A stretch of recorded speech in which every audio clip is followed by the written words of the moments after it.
আপনি যদি আর একটু আমার কাছে আসেন তাহলে কিন্তু ভালো হবে না। আবির, এখন আমরা স্বামী স্ত্রী, তাই আমি তোমার কাছে আসতেই পারি। না, আমি এই বিয়ে মানি না। আপনি আমাকে জোর করে বিয়ে করেছেন। তুমি মানো আর না মানো, আমাদের বিয়ে হয়ে গিয়েছে। আর এখন আমাদের বাসর রাত, তুমি চাইলেও কিছু করতে পারবে না। না, কিছুই। আবিরের কথা শেষ হওয়ার আগেই তাকে ধাক্কা দিয়ে বিছানায় ফেলে দেয়। তারপর আবিরের বুকের উপর উঠে বসে। আরে কি করছেন আপনি? নামুন আমার উপর থেকে। ইরা কিছু না বলে সরাসরি আবিরের ঠোঁটজোড়া দখল করে নেয়। আবিরের চোখ বড় বড় হয়ে যায়। এই প্রথম সে কোনো মেয়ের এত কাছাকাছি আছে। আবির এক ধাক্কা দিয়ে ইরাকে তার উপর থেকে সরিয়ে দেয়। আপনি কি পাগল হয়ে গিয়েছেন? আমি বললাম না আমি এই বিয়ে মানি না। আবির উঠে যাচ্ছিল, তখনই এরা আবারও আবিরকে ধাক্কা দিয়ে বিছানায় ফেলে দেয়। এরা আবারও আবিরের ঠোঁটে ঠোঁট ডুবিয়ে দেয়। এরা নিজের পাগুলো আবিরের পায়ের সাথে ঘষছিল। আবির সরে যাওয়ার চেষ্টা করছিল, কিন্তু ইরা তাকে শক্ত করে জড়িয়ে ধরে রেখেছে। এক পর্যায়ে আবির আর নিজেকে কন্ট্রোল করতে পারে না। সে ইরাকে আর ঠেলতে পারল না, বরং এক তীব্র আবেগে সে এবার নিজেই ইরাকে শক্ত করে ধরে ফেল। যে ঠোঁটজোড়া সে এতক্ষণ দূরে ঠেলে দিতে চাইছিল, সেই ঠোঁটজোড়াতেই নিজের ঠোঁট ডুবিয়ে দিল। ইরা যেন এই মুহূর্তটির জন্যই অপেক্ষা করছিল। আবির নিজের হাত ইরার কোমরে আঁকড়ে ধরল। আবির ইরাকে আদর করা শুরু করে। এরা আবিরের চুলগুলো আঁকড়ে ধরে। এভাবেই 2 ঘন্টা পর আবির ক্লান্ত হয়ে ইরার বুকের উপর ঘুমিয়ে পড়ে। ইরা তার মাথায় হাত বুলিয়ে দেয়। এভাবেই তাদের বাসর রাত্রি শেষ হয়। সকাল 9টার দিকে আবিরের ঘুম ভাঙল। সে নিজেকে ইরার এত কাছে দেখে অবাক হয়ে যায়। সবচেয়ে বেশি অবাক হয় নিজেকে আর ইরাকে নগ্ন অবস্থায় দেখে। তখনই তার গত রাতের কথা মনে পড়ে, কিভাবে সে নিজের কন্ট্রোল হারিয়ে ফেলেছিল। আবির তখন সাথে সাথে ইরার বুক থেকে উঠে পড়ে। তখনই ইরার ঘুম ভেঙে যায়। এই বাবু, কোথায় যাচ্ছ? আবির কিছু না বলে তাড়াতাড়ি তার জামা কাপড় পরে নেয়। ইরা ততক্ষণে ওড়না গায়ে জড়িয়ে উঠে দাঁড়িয়েছে। ইরাকে এভাবে দেখে আবির অন্যদিকে ফিরে যায়। আরে তুমি অন্যদিকে ফিরে গেলে কেন? আরে আপনার কি লজ্জা লাগে না পোশাক পরা ছাড়া আরেকজনের সামনে আসতে? আরে আমি লজ্জা পাবো কেন? তুমি আমার স্বামী, তোমার সামনে আমি যে কোনো পোশাকেই আসতে পারি। আমি এই বিয়ে মানি না। আমি এখন চলে যাচ্ছি। চলে যাচ্ছ মানে? কোথায় যাবে? আমি আমার হোস্টেলে যাচ্ছি। না, তুমি কোথাও যাবে না, তুমি আমার সাথে থাকবে। আমি কিছুতেই আপনার সাথে থাকবো না। আবির তখন আর কোনো কথা না বলে সোজা রুম থেকে বেরিয়ে বাসা থেকে বের হয়ে যায়। ইরার গায়ে শুধু একটা ওড়না পেঁচানো, তাই সে আবিরকে আটকাতে পায়নি। এরা তখন ওয়াশরুমে চলে যায়। অন্যদিকে আবির সোজা তার হোস্টেলে চলে আসে। রুমে ঢুকতেই তার বন্ধু আকাশ এগিয়ে আসে। কিরে, বাসর ঘর কেমন হলো? বিড়াল মেরেছিস? আমি তো মনে করেছি তুই আর এখানে আসবি না, একেবারে ভাবির সাথে থেকে যাবি। একদম ফালতু কথা বলবি না। তোকে আমি আমার বেস্ট ফ্রেন্ড ভাবতাম, আর তুই আমার এত বড় একটা ক্ষতি করতে পারলি। কি করবো বল? ইরা আপু, সরি, এখন তো আপু হবে না। মানে ইরা ভাবি যেভাবে লোক ভাড়া করে এনেছিল, আমি ভয় আর কিছু বলতে পারিনি। নেহা আপু শুনলে আমাকে কি করবে তুই কি বুঝতে পারছিস? আর মেঘলা শুনতে পারলে তো আমি দুনিয়ায় বেঁচে থাকবো কিনা সন্দেহ। আর বাবা মা তো জীবনেও এই সম্পর্ক মেনে নিবে না। এটা ঠিক, নেহা আপু মানে তোর বড় বোন, আর আঙ্কেল আন্টি তোকে যেই শাসনে রাখে সেটা তো আর ইরা ভাবি জানে না। আর মেঘলার বিষয়টা নিয়ে লাভ নেই। আমার যা মনে হয় মেঘলার থেকে ইরা ভাবিকে তোর সাথে ভালো মানিয়েছে। তুই কি একটু ভেবে চিনতে বলছিস যে তুই কি বলছিস? মেঘলা শুনলে তোকে আস্ত রাখবে বলে মনে হয় না। আচ্ছা তুই নিজেই বল, তুই তো আর মেঘলাকে ভালোবাসিস না, আবার পছন্দও করিস না, তাহলে এখানে মেঘলাকে ভয় পাওয়ার কি আছে? তুই তো শুধু ওকে ভালো বন্ধু মনে করিস, আর মেঘলা নিজেও তোকে বন্ধুই মনে করে, সেটা আমি জানি। কি? হ্যাঁ, আজকে বলে দিচ্ছি, মেঘলার বয়ফ্রেন্ড আছে। আর তোর আর মেঘলার পরিবারের সম্পর্ক অনেক ভালো।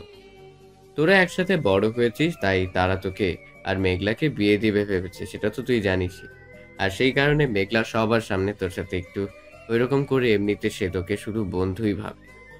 আকাশের কথায় আবির কিছুক্ষণ চুপ থাকে। আকাশ তো ভুল কিছু বলেনি। আকাশ আবার বলে, আমার মতে তোর ইরা ভাবিকে মেনে নেওয়া উচিত। ভবিষ্যতে সবকিছু এমনিতেই ঠিক হয়ে যাবে, তোর শুধু বর্তমানটা ঠিক রাখতে হবে। কিন্তু উনি তো আমার থেকে 3 বছরের বড়, এটা কি সম্ভব? বয়স কোনো ব্যাপার না, ভালোবাসা হবে মন থেকে, তাই মনটাই আসো। আবির তখন আর কিছু না বলে ওয়াশরুমে চলে যায়। ওয়াশরুমে শাওয়ার ছেড়ে দিয়ে আবির ভাবতে থাকে। ফ্ল্যাশব্যাক। আবির সবেমাত্র আমেরিকা থেকে কলেজ লাইফ শেষ করে বাংলাদেশে এসেছে। ভার্সিটি লাইফটা বাংলাদেশে কমপ্লিট করবে বলে আবিরের পুরো পরিবার গৌরীপুর গ্রামের একটি সম্ভ্রাম্য পরিবার। গ্রামের পরিবার হলো অর্থ সম্পদে, বাড়ি গাড়িতে দেশের টপ বিজনেসম্যানরাও টেক্কা নিতে পারবে না তাদের সাথে। পুরো পরিবার তাদের বংশ ঐতিহ্য রক্ষার্থে গ্রামে বসবাস করে। আবিরের বাবার ইচ্ছে ছিল একমাত্র ছেলেকে বিদেশে পড়াশোনা করাবে। এজন্য 15 বছর বয়স থেকেই আবির আমেরিকায় থাকছে। কিন্তু আবিরের মায়ের ছেলেকে বিদেশে রাখতে ভালো লাগছিল না, তাই আবিরকে জোর করে দেশে নিয়ে আসা হয় আর শহরের একটি ভার্সিটিতে ভর্তি করানো হয়। আপাতত এতটুকুই, বাকিটা গল্পের সাথে থাকলে জানতে পারবেন। তাহলে চলুন গল্পে ফেরা যাক। আবির গোসল শেষে ওয়াশরুম থেকে বেরিয়ে ড্রেস চেঞ্জ করে বিছানায় বসে মোবাইল হাতে নেয়। মোবাইলের স্ক্রিন অন করতে আবির অবাক হয়ে যায়। কতগুলো কল আর মেসেজ যে এসেছে তা গুণে শেষ করা যাবে না। মোবাইল সাইলেন্ট করা, তাই বোঝা যায়নি কল আর মেসেজ সবগুলোই ইরা পাঠিয়েছে। এই মেয়েটা কি পাগল? এত মেসেজ কল কিভাবে করে? আবির মোবাইল হাতে নিয়ে এগুলো ভাবছিল, তখনই আবার ইরার কল আসে। আবির কল রিসিভ করে, তখন অপর পাশ থেকে ইরা বলে ওঠে, এই আবির, তুমি কোথায়? কেন বাসার থেকে চলে গিয়েছিলে? তুমি জানো আমার কত টেনশন হচ্ছিল। তুমি কেন আমার কল রিসিভ করোনি? কেন আমার মেসেজের রিপ্লাই দাওনি? চুপ করুন। আপনি এইভাবে চেঁচিয়ে কথা বলছেন কেন? আর আপনি আমাকে ফোন করছেন কেন? আমি বলেছি না আমি এই বিয়ে মানি না। তুমি মানো আর না মানো, তুমি এখন আমার স্বামী। তুমি কোথায় আছো সেটা কি আমি জানতেও পারবো না? আমি আমার হোস্টেলে আছি, আর দয়া করে আর ফোন করবেন না। আমি আপনার সাথে কোনো সম্পর্ক রাখতে চাই না। তুমি থাকতে না চাইলেও তোমাকে থাকতে হবে। মনে আছে কাল রাতে তুমি কত ভালোবাসতে আমাকে? নিজের আবেগকে তুমি কতক্ষণ চেপে রাখতে পেরেছিলে? এই কথা শুনে আবির যেন আরও রেগে গেল। বাসরাতের ঘটনা মনে পড়তেই সে ভেতরে ভেতরে লজ্জিত হলো। আপনি এসব কথা বলতে সাহস পেলেন কিভাবে? আপনি আমাকে ব্ল্যাকমেইল করছেন? আরে বাবা, ব্ল্যাকমেল কেন করব? আমি তো শুধু সত্যিটাই বললাম। আর তুমি যত চেষ্টাই করো না কেন, কাল রাতে আমাদের দুজনের জীবনে একটি সত্য। একটা কাজ করো, তুমি আমাকে তোমার হোস্টেলের ঠিকানাটা দাও, আমি আসছি। কি? আপনি আসবেন মানে? আপনি কি পাগল হয়ে গেছেন? আমি তোমাকে না দেখে শান্তিতে থাকতে পারছি না। তুমি আসো বা না আসো, আমি আসছি। তুমি যদি হোস্টেল থেকে পালিয়েও যাও, আমি পুরো শহর খুঁজে তোমাকে বের করে নেব। আমার জিনিস আমার কাছে না থাকলে আমার শান্তি হয় না। আবির বুঝতে পারল ইরাকে ফোনে আটকানো যাবে না। সে খুব দ্রুত হোস্টেল থেকে পালানোর কথা ভাবল। না, আপনি আসবেন না। আমি আর কোনো ঝামেলা চাই না। আমি নিজেই চলে আসছি। আমি আবার ফিরে আসছি। এখন আপনি ফোন রাখুন। সত্যি বলছো তো? মিথ্যে বললে কিন্তু আমি সত্যি সত্যি হোস্টেলে চলে যাব। মনে রাখবে আমি জমিদার বাড়ির মেয়ে। হ্যাঁ, সত্যি বলছি। আমি আসছি। বাই। আবির দ্রুত ফোন কেটে দিয়ে তারপর আকাশের দিকে ফিরল। কিরে, কে আসছিল? আর তুই কি বললি? আর বলিস না, ইরা কল করেছিল। সে আমার হোস্টেলে আসতে চাইছিল। আমি কোনো মতে তাকে আটকালাম। হ্যাঁ, বাহ, খুব তো রোমান্টিক দেখছি ভাবি। জমিদার বাড়ির মেয়ের তেজ তো এমনিই হয়, কিন্তু তুই আবার ফিরে যাচ্ছিস কেন? কি করব? সে যা জেদি মেয়ে, একবার যদি এখানে আসে সবাই জেনে যাবে। হোস্টেল সুপার আঙ্কেলের সাথে তো বাবা মায়ের যোগাযোগ আছে, তাই ইরা আসলে যদি উনি দেখে আর বাবা মায়ের কেউ জানে তাহলে বোঝ কি হবে। আর এই ঝামেলা আমি একদম চাই না। আমি গিয়ে কিছু একটা ব্যবস্থা করে আবার চলে আসব। দেখ, আমার মনে হয় না তুই তাকে ছেড়ে পালাতে পারবি। তার চোখ দেখে মনে হয়েছিল সে তোকে নিয়েই থাকবে। তুই শান্তভাবে একবার ভাবির সাথে কথা বল। কিসের কথা বলবো? উনি আমার থেকে 3 বছরের বড় আর জোর করে বিয়ে করেছে। এটা কি মেনে নেওয়া যায়? দেখ, ভালোবাসা বা বিয়ে বয়স দেখে হয় না। তোর পরিবার বা তুই যদি এই বিয়ে নাও মানিস, সে কিন্তু তোকে জোর করে হলেও ভালোবেসে মানিয়ে নেবে। উনি তোকে জোর করে বিয়ে করেছে মানে উনি তোকে এতটাই ভালোবাসে যে তোকে অন্য কারোর সাথে দেখে সহ্য করতে পারে না। তুই যদি অন্য কারো হয়ে যাস সেই ভয় পায়। তাই উনি তোকে একেবারে নিজের করে নিয়ে নিয়েছে। আকাশের কথাই আবির কিছুটা থমকে গেল। সে আর কথা না বাড়ি হোস্টেল থেকে বেরিয়ে গেল। মনে মনে সে ঠিক করলো ইরাকে যা বলার সরাসরি বলে দেবে এবং এই সম্পর্কটা থেকে বেরিয়ে আসবে। আবির যখন ইরার ফ্ল্যাটের বিল্ডিংয়ে ঢুকলো, দেখলো ইরা বেলকনিতে দাঁড়িয়ে আছে। আবিরকে দেখে তার মুখে হাসি ফুটে উঠল। আবিরকে কিছু বলার সুযোগ না দিয়ে সে দ্রুত নিচে নেমে এলো। জানতাম তুমি আমাকে ছেড়ে বেশিক্ষণ থাকতে পারবে না। শুনুন, আমি এখানে আপনার সাথে রোম্যান্স করতে আসিনি। আমার কিছু কথা বলার আছে। আগে চলো, ফ্রেশ হয়ে কিছু খেয়ে নাও, তারপর না হয় কথা বলবে। না, এখন কথা বলবো। আমি এই সম্পর্ক মানতে পারছি না ইরা। আমি চলে যাব। তুমি কি জানো আমি কেন তোমাকে জোর করে বিয়ে করেছি? কেন? যেদিন তোমাকে প্রথম ভার্সিটিতে দেখেছিলাম সেদিনই তুমি আমার মন কেড়ে নিয়েছিলে।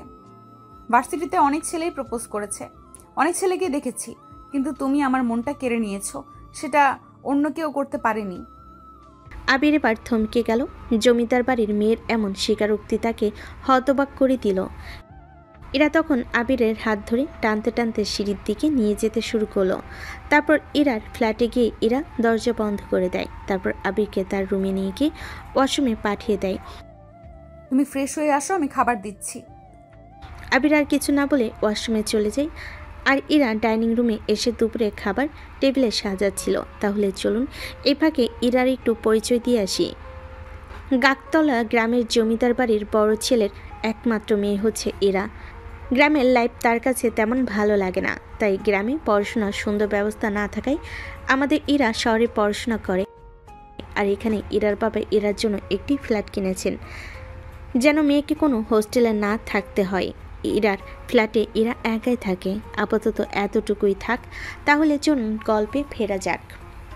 আবির যখন ওয়াশরুম থেকে ফ্রেশ হয়ে বের হলো, তার শরীরে তখনও ক্রোধ আর দ্বিধাই জ্বলছিল। জমিদার বাড়ির মেয়ের এমন আচরণ তাকে হতভম্ব করে দিয়েছে। সে সিদ্ধান্ত নিয়েছে দ্রুত সব কিছু পরিষ্কার করে এই সম্পর্ক থেকে বেরিয়ে আসবে। আবির রুম থেকে বেরিয়ে ডাইনিং টেবিলের দিকে এগিয়ে এলো। ইরা ততক্ষণে সুন্দর করে টেবিল সাজিয়ে ফেলেছে। আবিরকে দেখেই তার মুখে হাসি ফুটল। সে হাসি আবিরের মনের আগুনকে যেন আরও উস্কে দিল। এসো, তোমার জন্য অপেক্ষা করছিলাম, একসাথে খাবো। শুনুন, আমি খেতে আসিনি। আমি পরিষ্কার করে বলতে এসেছি আমি এই বিয়ে মানি না এবং এখানে থাকবো না। আমাকে জোর করে বিয়ে করার জন্য আপনাকে মূল্য দিতে হবে। মূল্য তো আমি দিচ্ছি আবির। তোমার রাগ আর জেদ সহ্য করে তোমার ভালোবাসা পাওয়ার চেষ্টা করছি। বসো, আগে খেয়ে নাও। ক্ষুধার্ত পেটে বড় কোনো সিদ্ধান্ত নিতে নেই। এরা জোর করে আবিকে চেয়ারে বসিয়ে দিল। আবির আগে ফোঁস করতে করতে চুপ করে বসে রইল। এরা নিজের হাতে আবিরের প্লেটে ভাত আর মাংস তুলে দিল। তুমি আমাকে ভালোবাসো না, সে অধিকার তোমার আছে, কিন্তু আমি যে তোমাকে ভালোবাসি সেই অধিকার কি আমার নেই? এই ভালোবাসাটা জোর করে চাপিয়ে দেওয়া। আপনি আমার ব্যক্তিগত জীবনে হস্তক্ষেপ করেছেন। জোর করে করেছি মানছি, কিন্তু এর পেছনে একটা কারণ আছে আবির। তুমি তো জানতে চাইলে না কেন আমি এমন করলাম। কেন একজন জমিদার বাড়ির মেয়ে সমাজের সব নিয়ম ভেঙে একজনকে জোর করে বিয়ে করলো? আমি কোনো কারণ জানতে চাই না। কারণ যাই হোক না কেন, সেটা আমার ইচ্ছের বিরুদ্ধে। আর যদি এখন আমি আমার হোস্টেলে ফিরে না যাই, আমার বাবা মা আর আপু জানতে পারলে বিশাল ঝামেলা হবে। তোমার মা বাবা আর আপু, তুমি এত ভয় পাচ্ছ কেন? তুমি তো এখন বিবাহিত, তুমি তোমার স্ত্রীর সাথে থাকবে, এখানে ভয়ের কি আছে? আমি তোমার পরিবারকে বোঝাবো, তুমি আমার সাথে থাকো। আপনি আমার পরিবারকে চেনেন না, তারা কোনোভাবেই এই সম্পর্ক মানবে না। আপনি না জেনে আমার জীবনটা কঠিন করে দিলেন। আমি আবিরের হাত দুটো শক্ত করে ধরলাম। আমি তোমার জীবন কঠিন করিনি আবির, আমি তোমার জীবনকে অন্যরকম একটা শুরুর দিকে নিয়ে গেছি। একটা কথা বলো, কাল রাতে যখন তুমি আমাকে টেনে ধরেছিলে, যখন তুমি নিজেকে আর আটকাতে পারোনি, তখন কি একটাবারের জন্য মনে হয়েছিল যে তুমি ভুল করছো? এই প্রশ্নটা যেন আবিরের দুর্বল জায়গায় আঘাত করলো। সে চোখ সরিয়ে নিল। গত রাতে তীব্র আবেগ সে অস্বীকার করতে পারছিল না। ওটা একটা ভুল, আবেগের বশে হয়ে যাওয়া ভুল। ভুল? ভালোবাসা কি ভুল হতে পারে আবির? ভালোবাসা হলো সেই তীব্র অনুভূতি যা তোমার সব যুক্তি, সব রাগ ভেঙে চুরমার করে দেয়। ঠিক যেমন কাল রাতে তোমার রাগ ভেঙে গিয়েছিল। শোনো, আমার জমিদার বাড়ির সব সম্পত্তি, ক্ষমতা, অহংকার সবই তোমার জন্য তুচ্ছ। আমি শুধু তোমাকেই চাই, আমি তোমাকে ভালোবাসি আবির। তুমি কেন আমার ভালোবাসাটা বুঝছো না? আবির খাবার থেকে উঠল, তার মাথা তখনও দ্বিধায় ভারী। আমাকে একটু একা থাকতে দিন, আমার চিন্তা করতে হবে। ঠিক আছে, চিন্তা করো, কিন্তু একটা কথা মনে রাখবে, তুমি আমার স্বামী, তোমার ঠিকানা এখন এটাই। তুমি যদি আবার হোস্টেলে যাও, আমি তোমার পিছু ছাড়বো না। আমি তোমার হোস্টেল সুপার আঙ্কেলের কাছে গিয়েও তোমায় ফিরিয়ে আনবো। ইরার এই কথাটি ছিল আবিরকে ধরে রাখার একটি কৌশল। আবির হোস্টেল সুপারের কথা শুনে থমকে গেল। সে জানে হোস্টেল সুপার আঙ্কেল তার বাবার বন্ধু। ইরা সত্যি সত্যি সেখানে গেলে ঝামেলা আরও বাড়বে। আবির বাধ্য হয়ে আবার চেয়ারে বসে পড়ল। আপনি আমাকে ব্ল্যাকমেইল করছেন? তুমি এটাকে ব্ল্যাকমেইল বলো আর যাই বলো, আমি তোমাকে হারাতে চাই না। আমি শুধু তোমাকে আমার কাছে ধরে রেখেছি যতক্ষণ না তুমি নিজে থেকে আমার এই জোর করা ভালোবাসাটাকে মেনে নিচ্ছ। আবির আর কোনো কথা বলতে পারল না। সে নীরবে খাবার খেতে শুরু করলো। তার মনে হচ্ছিল সে যেন এক বিশাল জালে জড়িয়ে গেছে, আর এই জাল ছিন্ন করার কোনো পথ সে খুঁজে পাচ্ছে না। দুপুর গড়িয়ে বিকেল হলো। আবির রুমে একা বসে মোবাইল দেখছিল। এরা এক কাপ কফি নিয়ে ঘরে এলো। এরা কফির কাপ আবির দিকে এগিয়ে দেয়। নাও, কফিটা খাও, মনটা শান্ত হবে। আমি কিছু না বলে কফির কাপটি নিলাম, তারপর বলি, আমি আজ চলে যাব, কালকে ভার্সিটি আছে। তোমার সব কাগজপত্র আমার কাছে। আমি তোমার ভার্সিটির প্রিন্সিপালকে বলে দিয়েছি তুমি কদিন ছুটি নিচ্ছ, তুমি কোথাও যাবে না আবির। আপনি এ কী করলেন? আমি তোমার বউ আবির, আমি তোমার খেয়াল রাখবো। এখন কথা কম বলো, কফিটা খাও, তারপর চলো ছাদে যাই, গল্প করি, তোমাকে আমার জীবনের কথাগুলো বলি।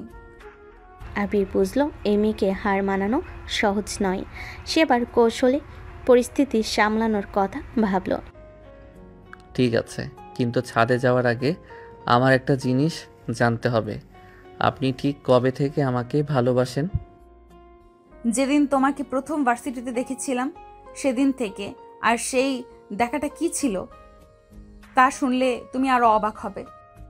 ইরা আবিরের হাত ধরে বারান্দা পেরিয়ে ছাদের দিকে হাঁটতে শুরু করলো। আবিরের মনে এখন রাগ আর বিরক্তির চেয়েও বেশি কৌতূহল জেগে উঠেছে। আবিরকে সঙ্গে নিয়ে ইরা ছাদে এলো। ফ্ল্যাটের ছাদটি বেশ খোলামেলা, চারপাশে টবে নানা ধরনের ফুল গাছ, আর এইদিকে সুন্দর একটি বসার জায়গা। পরন্ত বিকালে স্নিগ্ধ আলো আর মৃদু বাতাসে তাদের স্পর্শ করছে। ইরা হাসি মুখে আবিরকে একটি চেয়ারে বসিয়ে নিজে মেঝেতে পা ভাঁজ করে বসলো। তার চোখ আবিরের দিকে স্থির। তুমি জানতে চেয়েছিলে আমি কবে থেকে তোমাকে ভালোবাসি। শোনো তাহলে, যেদিন তোমাকে প্রথম ভার্সিটির গেটে দেখেছিলাম সেদিনই যেন আমার পৃথিবী থেমে গিয়েছিল। ভার্সিটির গেটে? হ্যাঁ, আমি গাড়িতে বসেছিলাম। তুমি যখন হোস্টেলের দিকে যাচ্ছ, কাঁধে ব্যাগ, তোমার চেহারা, তোমার হাঁটার ভঙ্গি, সব কিছু আমার চোখে আটকে গেল। আমি জমিদার বাড়ির মেয়ে, আমার চারপাশে বহু ছেলে ঘোরাফেরা করে, কিন্তু তোমার মধ্যে এমন কিছু ছিল যা আমাকে চুম্বকের মতো টানছিল। এরা কিছুক্ষণ থামল। তার চোখে সেই প্রথম দিনের দেখার মুগ্ধতা স্পষ্ট। আবির দেখল এই মেয়েটি শুধুমাত্র জেদি বা রাগী নয়, তার মতো এক গভীর আবেগ লুকিয়ে আছে। তোমাকে দেখার পর আমি যেন অন্য মানুষ হয়ে গেলাম। আমার জমিদার বাড়ির অহংকার, আমার জেদ, সব কিছু যেন তোমার কাছে আত্মসমর্পণ করলো। আমি তোমার নাম, তোমার হোস্টেলের ঠিকানা, তোমার ক্লাস শিডিউল সব জানতে শুরু করলাম। কিন্তু কেন এত কিছু? আপনি তো আমাকে প্রপোজও করতে পারতেন। প্রপোজ? আমার ধারণা ছিল জমিদার বাড়ির মেয়ে যদি কাউকে প্রপোজ করে তাহলে সে সহজেই রাজি হয়ে যায়। কিন্তু আমি তোমাকে হারাতে চাইনি আবির। আমি বুঝতে পারছিলাম তুমি খুব সাধারণ আর শান্ত জীবন পছন্দ করো। আমি তোমার চারপাশের জগৎটাও ভীষণ আলাদা। তুমি সহজে আমাকে মানতে না। তাই আমি চেয়েছিলাম তুমি আমার কাছে এমনভাবে আসো যেন আর পালাতে না পারো। আবির নীরবে সব শুনছিল। ইরার চোখে মুখে এমন এক সততা ছিল যা আবিরের রাগটাকে ধীরে ধীরে কমিয়ে দিচ্ছিল। এই প্রথম ইরার পাশে বসে তার আর বিরক্ত লাগছিল না, বরং তার এলোমেলো কথা, তার হাসির ঝলক দেখে আবিরের মনটা শান্ত হয়ে যাচ্ছিল। সে বুঝতে পারছিল ইরা তাকে সত্যি ভালোবাসে। জানো, আমার বাবা চেয়েছিলেন আমি তার পছন্দের কোনো ধনী ব্যবসায়ীর ছেলেকে বিয়ে করি, কিন্তু আমি কিছুতেই রাজি ছিলাম না। আমি জানতাম আমার বাবা মায়ের জেদের কাছে আমার ভালোবাসা হয়তো হেরে যাবে। তাই আমি তোমার উপর এমন একটি দখল তৈরি করলাম যা সহজেই কেউ ভাঙতে পারবে না। আমি হয়তো ভুল করেছি, তোমাকে কষ্ট দিয়েছি, কিন্তু এই ভুলের পেছনে শুধু তোমাকে নিজের করে পাওয়ার তীব্র ইচ্ছা কাজ করেছে। আবির এবার শান্তভাবে ইরার দিকে তাকালো। তার মনের ভেতর থেকে একটা চাপা দীর্ঘশ্বাস বেরিয়ে এলো। আমাকে একটু সময় দিন ইরা, আপনার কথাগুলো হজম করতে সময় লাগছে। আমি এখন জানি আপনি আমাকে সত্যিই ভালোবাসেন, কিন্তু এই সম্পর্কটা আমাদের দুজনের পরিবারের কাছে কতটা স্বাভাবিক হবে সেটাই আমার চিন্তা। আমি জানি সব ঠিক হয়ে যাবে, আমি সব সামলে নেব। আমার জমিদার বাড়ির তেজ আর জেদ দুটোই আছে। আমি তোমার পরিবারকে বোঝাবো, তুমি শুধু আমার হাতটা ছেড়ে দিও না। আবির কিছু বলতে পারল না, সে শুধু ইরার হাতের বাঁধন অনুভব করলো। ছাদের উপর মৃদু আলোয় দুটি মানুষের সম্পর্কের কঠিন এক যাত্রা যেন সবে শুরু হলো। গল্প করতে করতে সন্ধ্যা নেমে এলো। আকাশে চাঁদ দেখা যাচ্ছে, তারার আলোয় ছাদের পরিবেশ আরও রোমান্টিক হয়ে উঠেছে। সন্ধ্যা হওয়ার পর তারা দুজন ফ্ল্যাটের দিকে নামতে শুরু করলো। ফ্ল্যাটের ড্রয়িং রুমে এসে বসতেই আবিরের মোবাইলটা বেজে উঠল। মোবাইলের স্ক্রিনে আকাশ নামটা দেখে আবির দ্রুত রিসিভ করলো। হ্যালো, আমি আর কিছু বলার আগেই আবিরের হাত থেকে ফোনটা বিদ্যুৎ গতিতে ইরা ছিনিয়ে নিল। আবির অবাক হয়ে দেখল ইরা তখনও ফোনে আকাশের কথা শুনছে। কিরে, তুই কি আসবি না? তুই তো বললি ভাবির সাথে কি কথা বলবি, আবার চলে আসবি। তুই ঠিক আছিস তো? ভাবি তোকে ধরে রাখেনি তো? আমি কি হোস্টেল সুপার আঙ্কেলকে খবর দেব? আকাশের কথাগুলো শুনে ইরা হেসে উঠল। তারপর সে ফোনের মাইক অন করে দিয়ে অত্যন্ত মিষ্টি এবং মৃদু কণ্ঠে বলল, আকাশ, তুমি একদম চিন্তা করো না। তোমার বন্ধু আবির একদম ঠিক আছে এবং ও কোথাও যাচ্ছে না। আর হ্যাঁ, তুমি একদম ঠিক বলেছ, আমি তাকে ধরে রেখেছি, আর এমন শক্ত করে ধরেছি যে সে এখন আমার ভালোবাসা মেনে না নেওয়া পর্যন্ত তার এই রোমান্টিক বউয়ের কাছ থেকে পালানোর কোনো সুযোগ পাবে না। কাল থেকে আবির ভার্সিটিতে যাবে না, কারণ সে আমার সাথে আছে। তুমি আপাতত ওকে ছাড়াই ম্যানেজ করে নাও। আর হোস্টেল সুপার আঙ্কেলকে খবর দেওয়ার কোনো প্রয়োজন নেই, কারণ এখন থেকে আবিরের ঠিকানা এই ফ্ল্যাট। বাই। আকাশের উদ্দেশ্যে কথাগুলো বলে ইরা হাসতে হাসতে ফোনটি কেটে দিল। আবিরের রাগে প্রায় বিস্ফোরণের মুখে। সে দ্রুত ইরার দিকে তাকালো।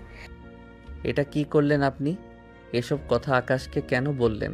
আর আমি ভার্সিটিতে না গিয়ে বাসায় থেকে কি করব? আমার গুরুত্বপূর্ণ ক্লাস আছে, আমার পড়া আছে।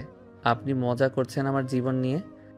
ইরা শান্তভাবে আবিরের দিকে এগিয়ে এলো, হাতে তখনও আবিরের মোবাইলটি। আরে বাবা, এত রেগে যাচ্ছ কেন? তোমার বন্ধুকে তো সত্যি কথাই বললাম। তুমি এখন বিবাহিত পুরুষ, আমার স্বামী। এই সত্যটা তোমার ঘনিষ্ঠ বন্ধু জানতেই পারে, এতে ভয়ের কি আছে? ভয় না, এটা আমার ব্যক্তিগত জীবনের চরম বিশৃঙ্খলা। আর আপনি জোর করে আমাকে এখানে আটকে রাখছেন। আমি আবিরের পাশে বসে ওর হাতে আলতো করে মোবাইলটি তুলে দিলাম। দেখো, আমি জানি তুমি আমার প্রতি রেগে আছো, কিন্তু আমি তো চাই তুমি আমাকে একটু সময় দাও। রাগ না করে আমার দিকটা বোঝার চেষ্টা করো। তোমার ভার্সিটির ছুটি আমি নিজেই করিয়েছি, কারণ আমি তোমার সঙ্গে কিছু একান্ত সময় কাটাতে চাই। একা সময়? এখানে বসে থাকতে আমার একদম ভালো লাগছে না। ভার্সিটিতে না গেলে আমার পড়াশোনার ক্ষতি হবে। কি করবে মানে? আমার সাথে রোম্যান্স করবে? আমাদের কালকে বাসর হয়ে গেছে, কিন্তু প্রথম সকালটা তো একদম ঝগড়া দিয়ে শুরু হলো। আমি চাই আমরা নিজেদের ভালোভাবে চিনি, আমাদের সম্পর্কের গভীরতা বুঝি। রোম্যান্স? আপনি আমাকে জোর করে আটকে রেখে রোম্যান্সের কথা বলছেন? আমি আবিরের দিকে ঝুঁকে এলাম। হ্যাঁ, রোম্যান্স, ভালোবাসা, রাগ, অভিমান সবই থাকে। তুমি তো ছিলে একটা ভীতু ছেলে, যে নিজের আবেগকে পর্যন্ত অস্বীকার করতে চেয়েছিল। কাল রাতে তুমি আমাকে যে তীব্র ভালোবাসায় ডুবিয়েছিলে, আমি সেটা দিনের আলোতে অনুভব করতে চাই। আবির, তুমি আমাকে ভালোবাসতে বাধ্য না, কিন্তু অন্তত আমার এই ভালোবাসার জেদকে সম্মান জানাও। আবির ইরার এত কাছাকাছি থাকায় অস্বস্তি বোধ করলো, কিন্তু সে দেখল ইরার চোখে কোনো দুষ্টামি নয়, বরং এক ধরনের আবেদন। আবিরের রাগটা যেন বরফের মতো বলতে শুরু করলো। আমি যদি আপনার সাথে না থাকি, যদি এখান থেকে পালিয়ে যাই? পালাবে না আবির, আমি তোমাকে যেতে দেব না। আর পালালেও আমি তোমাকে খুঁজে বের করব। আমি জমিদার বাড়ির মেয়ে, যা চাই তা অর্জন করি। আর তুমি তো আমার জীবন। শোনো, আমি তোমাকে আর জোর করব না। তুমি এই ফ্ল্যাটেই থাকবে যতক্ষণ না তোমার মন শান্ত হচ্ছে। তুমি তোমার মতো থাকবে, আমি আমার মতো। তবে হ্যাঁ, স্বামী স্ত্রীর অধিকার থেকে আমি পিছিয়ে আসবো না। তুমি কাল রাতের মতো আবার আমাকে কাছে টানতে বাধ্য হবে। আবির ইরার চ্যালেঞ্জটা বুঝতে পারল। এই মেয়েটি শুধুমাত্র জেদি নয়, সে আত্মবিশ্বাসী। সে বিশ্বাস করে আবির তাকে ভালোবাসবেই। আবির মাথা ঝাঁকিয়ে উঠে দাঁড়ালো। ঠিক আছে, আমি যাচ্ছি না, কিন্তু আপনি আমার সাথে সাধারণ বন্ধুর মতো ব্যবহার করবেন। তোমার এই আদেশ আমি মাথা পেতে নিলাম আমার স্বামী, কিন্তু এই বন্ধুত্ব কতদিন টেকে তা আমি দেখব। আবির আর কথা না বাড়িয়ে দ্রুত তার রুমে চলে গেল। ইরা বিজয়ীর হাসি হাসল। সে জানতো আবির আর পালাতে পারবে না। সে এবার আবিরের জন্য রাতের খাবারের ব্যবস্থা করতে রান্নাঘরে গেল।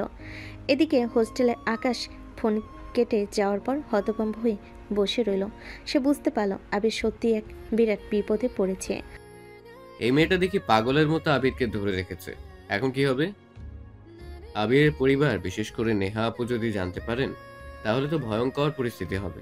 আর মেঘলা, সে জানলে আবিরকে আস্ত রাখবে না।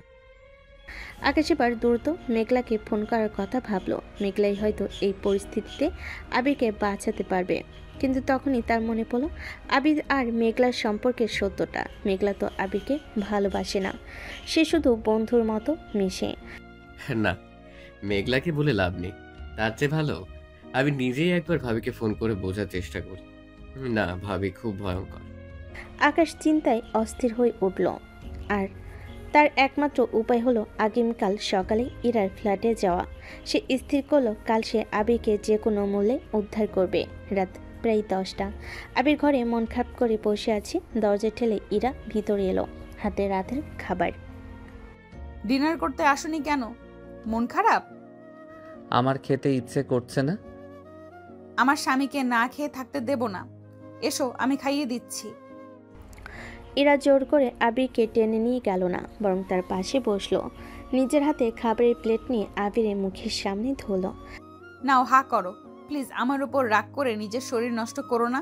তুমি যদি ভালোবাসতে নাই পারো, অন্তত আমার যত্নটা তো নাও। তুমি ভালো থাকলে তবেই তো আমি খুশি থাকবো। আবির এই প্রথম ইরার চোখে কোনো জেদ বা অহংকার দেখতে পেল না, দেখলো শুধু বিশুদ্ধ মমতা। সে আর থাকতে পারল না, নীরবে মুখ খুলল। আবির নীরবে মুখ খুলল। ইরা পরম যত্নে তাকে খাইয়ে দিল।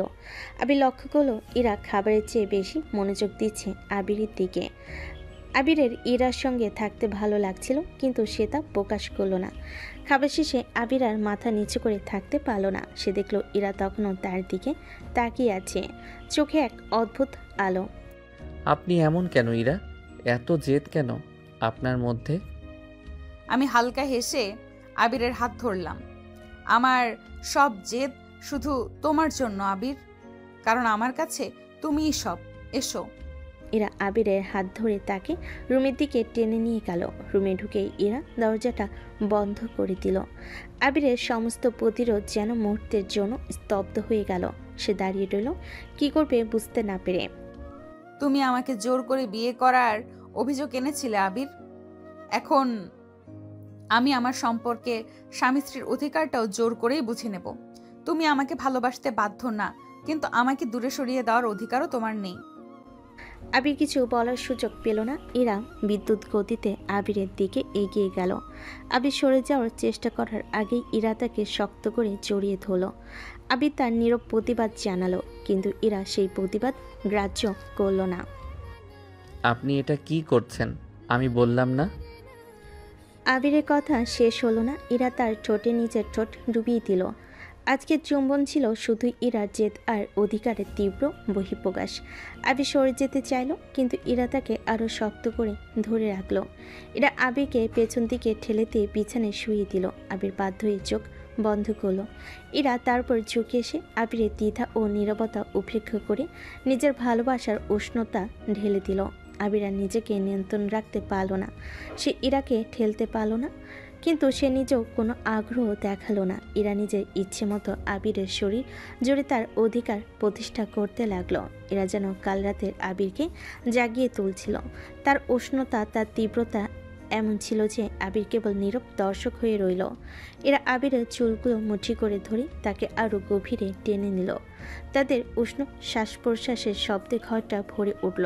এরা নিজেই যেন কাল রাতের চ্যালেঞ্জটা পূর্ণ করলো। তাদের মধ্যে আর কোনো দূরত্ব রইল না। রাত গভীর হলো, আর সেই গভীরতার সঙ্গে তাদের প্রেম আরও নিবিড় হলো।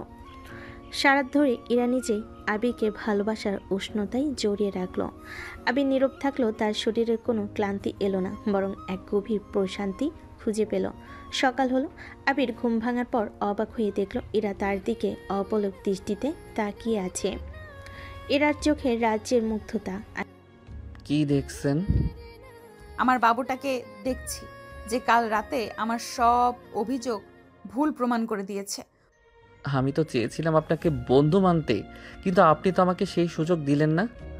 বন্ধু নয়, তুমি আমার স্বামী, আর তুমি আমাকে ভালোবাসতে বাধ্য, কারণ আমি তোমাকে খুব ভালোবাসি। এখন ওঠো, তোমার জন্য আমি গরম কফি বানিয়ে আনছি। আবির উঠে বসল। তার মুখে কোনো হাসি ফুটল না, কিন্তু তার মন থেকে রাগটা কোথাও যেন হারিয়ে গেছে। সে মনে মনে ভাবল, যদি এই ভালোবাসা সত্যি হয়, তবে সে নিজের পরিবারের কাছে এই সম্পর্কটা লুকাবে কীভাবে, আর আকাশকে সে কি বলবে। আবির ওয়াশরুমে গিয়ে ফ্রেশ হতে শুরু করলো। ফ্রেশ হয়ে বেরিয়ে দেখল এরা কফি নিয়ে বসে আছে। কফির কাপে আবির চুমুক দিতেই আবিরের মোবাইলটা বেজে উঠল। স্ক্রিনে নাম ভেসে উঠল আকাশ।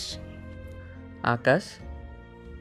চিন্তা করো না, তুমি রিসিভ করো, কিন্তু মনে রাখবে তুমি এখন আমার সাথে আছো। আবির দীর্ঘশ্বাস ফেলে কল রিসিভ করলো। হ্যালো আকাশ। কিরে আবির, তুই তো বলেছিলি চলে আসবি। কাল রাতে ভাবি যেভাবে ফোন কেটে দিল, আমি তো টেনশনে মরে যাচ্ছি। তুই কি ঠিক আছিস? ভাবি তোকে কিছু করেনি তো? আমি কি হোস্টেলে আসবো? না আকাশ, আমি ঠিক আছি, তুই চিন্তা করিস না। আমি আবির কি বলবে বুঝতে পারল না। সে ইরাকে জোর করে বিয়ে করার কথা বলতে পারল না। আবির অস্বীকারও করতে পারল না। ইরা আবিরের হাত থেকে ফোনটি নিয়ে হাসি মুখে বলে, আকাশ, তুমি এত টেনশন করছো কেন? আমি তো তোমার বন্ধুকে ভালোভাবে রেখেছি। শোনো আবির, এখন ভার্সিটি থেকে কদিনের ছুটি নিয়েছি। আমরা দুজন হানিমুনে যাব ভাবছি, তাই সে এখন হোস্টেলে ফিরছে না। তুমি আপাতত একা থাকো, ওকে আমি খুব শীঘ্রই নিজের হাতে তোমার কাছে ফিরিয়ে দেব। বাই। ফোন কেটে দিয়ে ইরা আবিরের হাতে মোবাইলটি ফেরত দিল। আবির হতবাক হয়ে ইরার দিকে তাকিয়ে রইল। সে ভাবল, এ মেয়ে এত সহজে কিভাবে এত বড় মিথ্যা কথা বলল। আপনি হানিমুনের কথা কেন বললেন? আর আমার ছুটি? এখন থেকে এইসব চিন্তা আমাকে করতে দাও। তোমার কাজ শুধু আমাকে ভালোবাসা। আর হ্যাঁ, তোমার বন্ধু এখন থেকে আমাদের আর কোনো সমস্যা করবে না। এখন বলো, ব্রেকফাস্টে কি খাবে? এভাবেই প্রায় 3টি সপ্তাহ কেটে গেল। এই 3 সপ্তাহে আবির আর ইরার জীবন অনেকটাই স্বাভাবিক হয়ে এসেছে। আবির যতই মুখে রাগ দেখাক না কেন, সে বুঝতে পারছিল যে সে ইরাকে অনেকটা ভালোবেসে ফেলেছে। দিনের পর দিন ইরার যত্ন, যে তার ভালোবাসার অধিকারের প্রকাশ, সব মিলিয়ে আবিরের মনের বরফ গলতে শুরু করেছে। রাতের উষ্ণতা আর দিনের নরম খুনসুটি, এই জীবনটা মন্দ লাগছিল না তার। কিন্তু আবির এখনও তা প্রকাশ করেনি, কারণ এই সম্পর্কটা নিয়ে সে নিজেই প্রচণ্ড দ্বিধায় আছে। পারিবারিক শাসন, দিদির ভয় আর জোর করে বিয়ে, এসব চিন্তা তাকে স্বাভাবিক হতে দিচ্ছিল না। সেদিন ছিল এক সুন্দর বিকেল। আবির আর ইরা ফ্ল্যাটের বেলকনিতে বসে কফি খাচ্ছিল। আবির চুপচাপ বাইরে তাকিয়েছিল, আর ইরা আবিরের হাতে তাল ধরে আলতো করে আদর করছিল। কি ভাবছো বাবু? 3 সপ্তাহ তো কেটে গেল, এখন আর রাগ নেই তো? তুমি তো এখন হাসতে শুরু করেছো। আবির হাত সরিয়ে নিয়ে মুখ গোমরা করে বলে, না, হাসছি না। আমি যেতে চাই। আমাকে ফিরে যেতে হবে। কেন কেন যেতে হবে? তোমার ভার্সিটির ছুটি তো আর কদিন আছে, আর তুমি এখন আমাকে ছেড়ে থাকতে পারো? কেন পারবো না? আপনি ভুলে যাচ্ছেন আমি আপনাকে জোর করে বিয়ে করেছি। এই 3 সপ্তাহ আপনি শুধু আমাকে আটকে রেখেছেন। আমার পরিবার জানে না আমি কোথায়। আমার বাবা মা, আমার আপু সবাই চিন্তিত হতে পারে। তোমার পরিবার জানে না কারণ তুমি তাদের বলনি। আমি তো বলেছিলাম আমি তাদের বোঝাবো। তুমি শুধু আমার হাতটা শক্ত করে ধরো। বোঝাবেন? আপনি কাকে বোঝাবেন? আপনি জমিদার বাড়ির মেয়ে। আপনার কাছে এসব হয়তো সামান্য খেলা, কিন্তু আমার পরিবার আপনাকে গ্রহণ করবে না। আপনি কি মনে করেন আপনি নিজের চাহিদা আর ক্ষমতা খাটিয়ে আমাকে জোর করে বিয়ে করেছেন বলে আমার পরিবার আপনাকে মেনে নেবে? আবির, তুমি আমাকে এত আঘাত দিতে পারছো? এই 2 সপ্তাহে আমাদের মধ্যে যা হয়েছে সেটা কি শুধু চাহিদা ছিল তোমার কাছে? তুমি কেন ভালোবাসার কথা অস্বীকার করছো? তুমি তো কাল রাতের কথা বলবেন না। ওটা ছিল আপনার জোর। আপনি জানেন না আমার পরিবার কতটা কঠিন। তারা যদি জানতে পারে যে আমি এক জমিদার বাড়ির মেয়ের ফাঁদে পড়েছি, তাহলে আমার জীবন নষ্ট হয়ে যাবে। আপনি আমার ভবিষ্যৎটা দেখছেন না কেন? আমি তোমার ভবিষ্যৎ নষ্ট করতে চাই না আবির। আমি তোমাকে ভালোবাসি বলেই জোর করেছি। আমার কাছে জমিদারের ক্ষমতা কিছুই নয়, শুধু তুমিই সত্যি। তুমি কি আমার চোখের দিকে তাকিয়ে বলতে পারো তুমি আমাকে ভালোবাসো না? না, আমি আপনাকে ভালোবাসি না। আমি এই বিয়ে মানি না। আমি আর এক মুহূর্ত আপনার সঙ্গে থাকতে পারবো না। আপনি আমাকে শুধু আপনার খেলার পুতুল বানিয়েছেন। আবির এই তীব্র প্রত্যাখ্যান আর অপবাদ ইরাকে ভেতরে ভেতরে ভেঙে দিল। তার সব জেদ, সব শক্তি যেন মুহূর্তে শেষ হয়ে গেল। সে স্থির হয়ে আবিরের দিকে তাকালো। ঠিক আছে আবির, আমি তোমার জীবন নষ্ট করব না। তোমার ভালোবাসার মানুষ যখন আমাকে চাহিদা মেটানোর পুতুল ভাবে, তখন আমার জেদের আর কোনো দাম থাকে না। তুমি যেতে পারো। আবির এবার থামলো। সে দেখলো ইরার চোখে জল থাকলো, তার কণ্ঠে এক গভীর শূন্যতা। আবিরের মনে অনুশোচনা এলো, কিন্তু সে আর ফিরতে পারল না। সে নিজেকে বোঝালো এই সম্পর্ক থেকে বের হয়ে আসতেই হবে।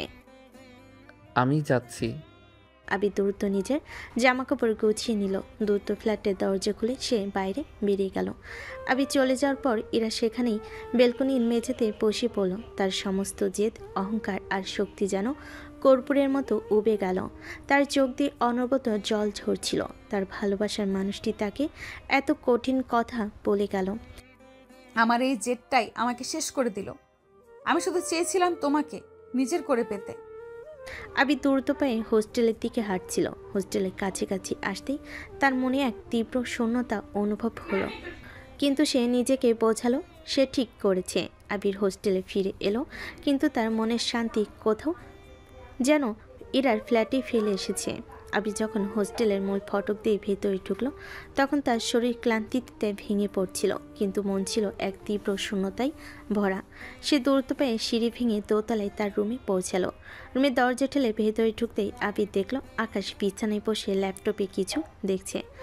আকাশের চোখ দরজার দিকে যেতেই সে আবিরকে দেখেই মুহূর্তের জন্য হতবাক হয়ে গেল। প্রথমে আকাশ যেন বিশ্বাসই করতে পারছিল না। আবির, কি রে তুই? তুই না ভাবির সাথে হানিমুনে ছিলি? আমি তো ভেবেছিলাম তুই আর ফিরবিই না, একেবারে ভাবির সাথে সেটেল হয়ে গেছিস। আবির কোনো উত্তর না দিয়ে দৃঢ় পায়ে ভেতরে এলো। তার মুখ ছিল গোমরা, চোখে ছিল গভীর অবসাদ। সে তার ব্যাগটা একপাশে ছুঁড়ে ফেলে সোফায় ধপাস করে বসে পড়ল। কি রে, কথা বলছিস না কেন? তোকে এত বিধ্বস্ত লাগছে কেন? ভাবি কোথায়? সে আসেনি নাকি তোকে ড্রপ করে চলে গেল? ফালতু কথা বলিস না তো। কোনো হানিমুন নয়, আমি শুধু চলে এসেছি। চলে এসেছিস মানে? ভাবিকে কিছু না বলে? যে মেয়ে তোকে জোর করে বিয়ে করে নিল, তুই তার কাছ থেকে এভাবে পালিয়ে এলি? এই 2 সপ্তাহ তো বেশ ভালোই ছিলি মনে হলো, ফোনও ধরছিলি না। চুপ কর আকাশ। আর ভালো থাকা? 2 সপ্তাহ ধরে আমি শুধু একটা মিথ্যা জীবনযাপন করছিলাম। আমি এই জোর করা সম্পর্ক মানি না। আমার পরিবারের কথা, আমার নেহা আপুর কথা আমার মনে পড়ছিল। আমি আর থাকতে পারলাম না। দাঁড়া, আমি নেহা আপু আর আঙ্কেলের কথা বুঝতে পেরেছি, কিন্তু ভাবিকে তুই কি বলে এলি? সে তো তোকে পাগলের মতো ভালোবাসে। আমি আমি তাকে অনেক কটু কথা শুনিয়ে এসেছি। আমি তাকে বলেছি যে সে তার জমিদার বাড়ির ক্ষমতা আর নিজের চাহিদা মেটানোর জন্য আমাকে আটকে রেখেছিল। আবিরের কথা শুনে আকাশ কিছুক্ষণ চুপ করে রইল। আবিরের চোখে মুখে অনুশোচনা স্পষ্ট। তুই কি সত্যি এসব কথা বিশ্বাস করিস আবির, নাকি শুধুমাত্র তোর পরিবার আর তোর দ্বিধার জন্য ওকে কষ্ট দিতে এসে বললি?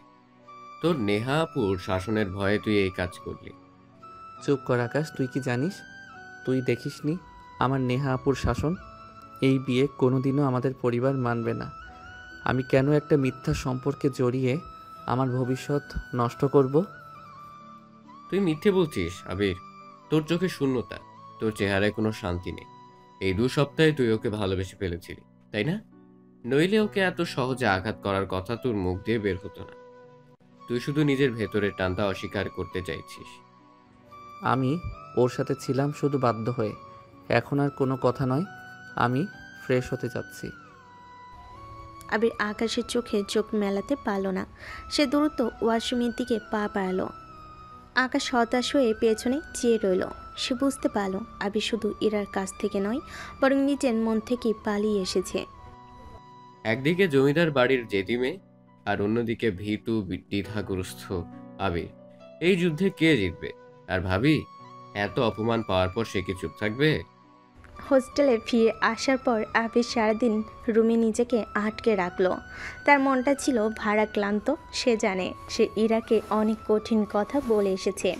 পুরো দিন আবির কোনো খাবার খায় না। তার পেটের ক্ষুধা চাপিয়ে মনের যন্ত্রণাটাই বড় হয়ে দেখা দিয়েছে। যত নিজেকে বোঝাক, আবির বুঝতে পারছিল যে সে সত্যি ইরাকে ভালোবেসে ফেলেছে। হোস্টেলের শূন্য আর ঠান্ডা ঘরে ফিরে এসে তার বারবারই ইরার উষ্ণতা আর হাসি মনে পড়ছিল। সন্ধ্যা গড়িয়ে রাত নামলো। আবির আর ঘরে থাকতে পারল না। সে চুপচাপ সিঁড়ি ভেঙে ছাদের দিকে এগিয়ে গেল।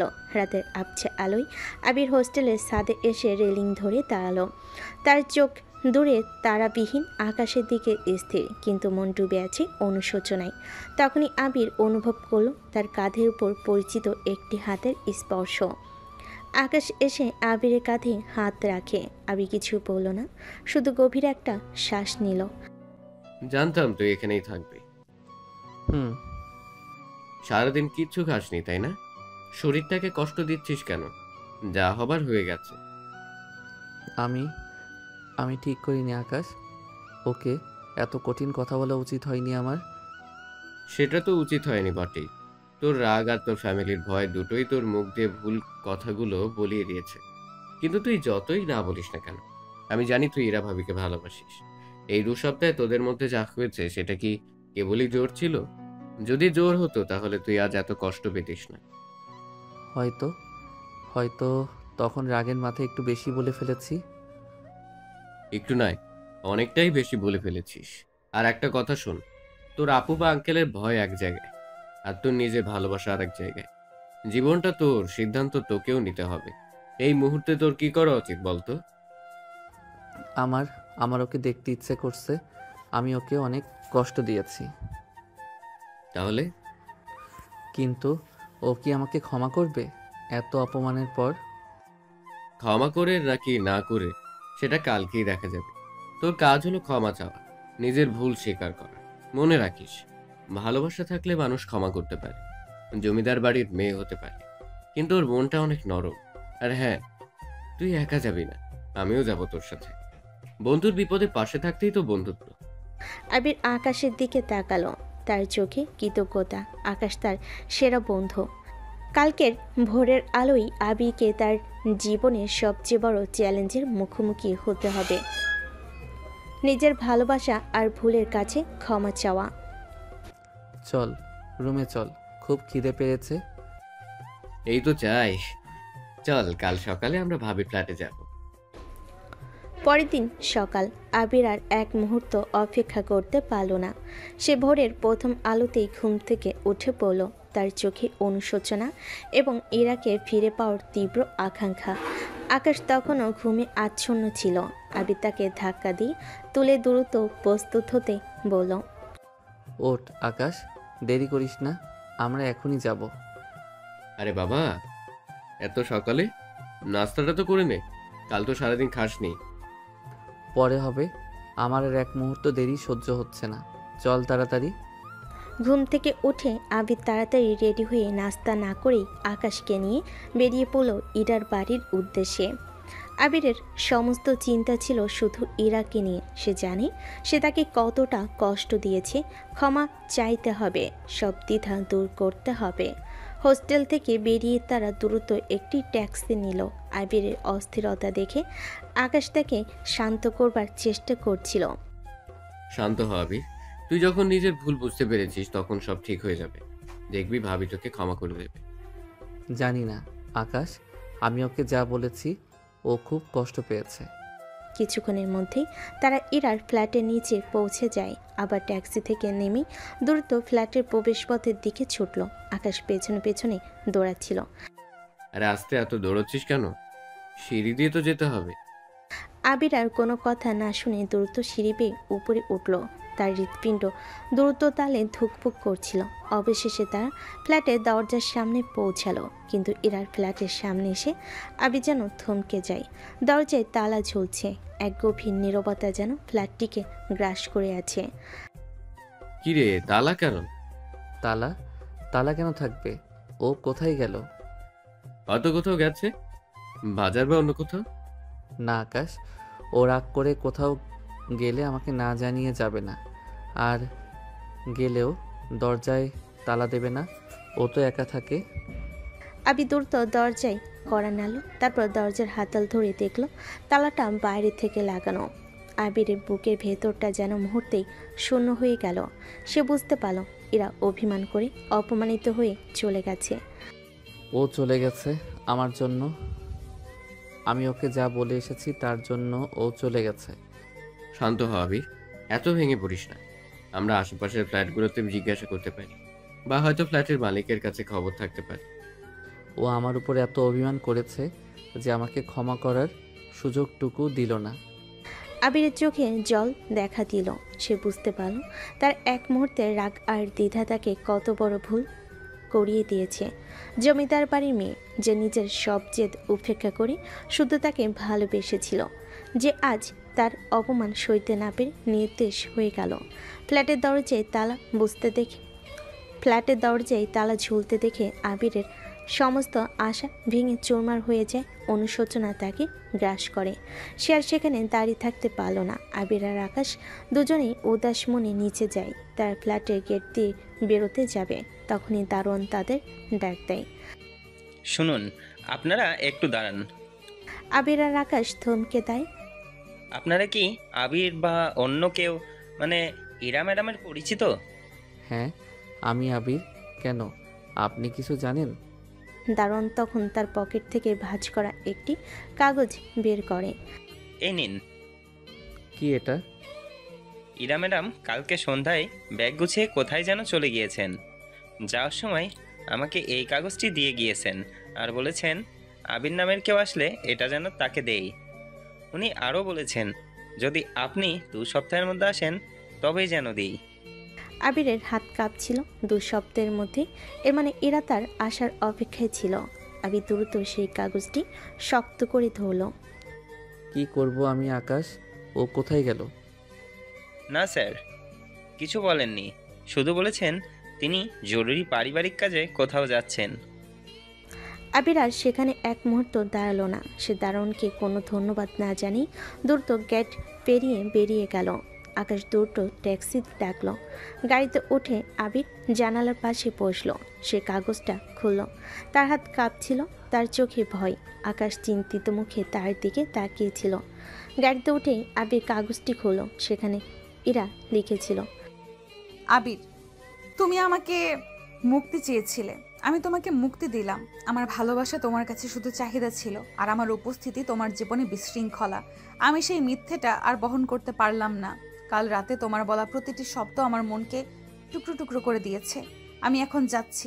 কোথায় যাচ্ছি তা হয়তো কোনোদিনও তুমি জানবে না, কিন্তু যাবার আগে তোমাকে একটা কথা বলি। আমার জেদ ছিল, কারণ আমি তোমাকে খুব বেশি চেয়েছিলাম। সেই জেদের কাছে আমার সব অহংকার তুচ্ছ ছিল।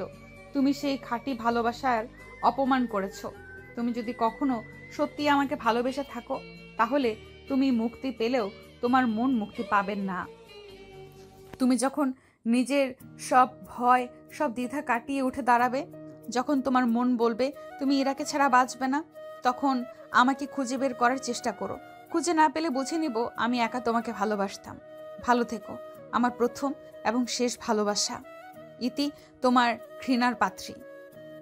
গাড়ির ঝাঁকুনিতে আবিরের শরীরটা স্থির থাকলেও তার ভেতরের শরীরটা যেন ভেঙে চুরমার হয়ে গেল। আবির চিঠিটি পড়া শেষ করে। তার সমস্ত জেদ, রাগ সব ধুয়ে মুছে গিয়ে শুধু অনুশোচনা আর হাহাকার বাকি রইল। তার চোখ দিয়ে 1 ফোঁটা 2 ফোঁটা করে অঝরে পানি ঝরে পড়ল। আকাশ আবিরের নীরব কান্না দেখে বিচলিত হলো। সে বুঝতে পারল আবির কতটা আঘাত পেয়েছে। শান্ত হ আবির, এভাবে ভেঙে পড়িস না। আকাশ আবিরকে শান্ত করার চেষ্টা করে, কিন্তু আবির শান্ত হতে পারে না।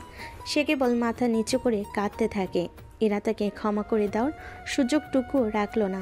আবির তখন বুঝতে পারল যে শুধু ইরাকে ভালোবাসে না, সে ইরাকে আসলেই হারিয়ে ফেলেছে। তারা হোস্টেলে পৌঁছালো। আবির কোনো কথা না বলে সোজা রুমে চলে যায়। আবির কিছুতেই নিজেকে শান্ত করতে পারছিল না। না খাওয়া, মানসিক চাপ সব মিলে আবির বিধ্বস্ত। আকাশ তাকে জোর করে ফ্রেশ করালো, কিন্তু আবির কিছুই খেলো না। সে শুধু বিছানায় শুয়ে রইল, হাতে সেই ভাঁজ করা চিঠিটা। দিনটা এভাবেই আকাশের সান্ত্বনা আর আবিরের মনোভাব নিয়ে কেটে যায়। আকাশ সারাদিন আবিরের পাশে বসে রইল, কিন্তু বন্ধুকে স্বাভাবিক করতে পারল না। সে বুঝতে পারল আবিরকে এই পরিবেশ থেকে দূরে সরাতে হবে। রাতের বেলা আবির যখন চুপচাপ শুয়েছিল, তখন আকাশ তার পাশে এসে বসল। আমি জানি এখন তোর মনের অবস্থা কেমন, কিন্তু এভাবে মন খারাপ করে থাকলে তো চলবে না। কি করব আমি আকাশ? ও কোথায় গেল? কিভাবে ওকে খুঁজে পাবো? খুঁজে পাবি, কিন্তু তার আগে তোকে স্বাভাবিক হতে হবে। আমার মতে আমাদের কয়েকদিনের জন্য আমাদের গ্রামের বাড়ি থেকে ঘুরে আসা উচিত। এতে আশা করি তোর মনটা ভালো হবে। তুই দীর্ঘদিন পর বাড়িতে ফিরছিস, তোর বাবা মা, তোর নেহা আপু সবাই খুশি হবে। না, আমি এখন গ্রামে যেতে চাই না। আপুর মুখোমুখি হতে চাই না। আর মা বাবা? এই কারণেই যেতে হবে। তুই এতদিন পর ফিরেছিস, তাদের সামনে গেলে তোর মনটাও একটু শান্তি পাবে। আর আপুর সামনে তোকে শক্ত থাকতে হবে। আমরা 2 দিন থাকবো, তারপর আবার শহরে ফিরে আসবো। চল প্লিজ। আবির প্রথমে রাজি হয় না, পরে আকাশের জোড়াজড়িতে রাজি হয়ে যায়। সে বুঝতে পারল হোস্টেলে বদ্ধ পরিবেশে থাকলে সে পাগল হয়ে যাবে। গ্রামের পরিচিত পরিবেশ হয়তো তাকে একটু শান্তি দিতে পারবে।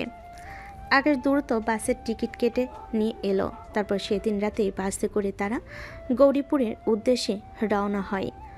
জানালার পাশে বসেছিল আবির। তার চোখে ঘুম নেই। তার শহর থেকে দূরে যাওয়াটা হয়তো প্রয়োজন ছিল, কিন্তু তার মনটা পড়ে রইল সেই শূন্য ফ্ল্যাটে, যেখানে তার রোমান্টিক বউ তার জন্য অপেক্ষা না করেই অভিমান নিয়ে চলে গেছে।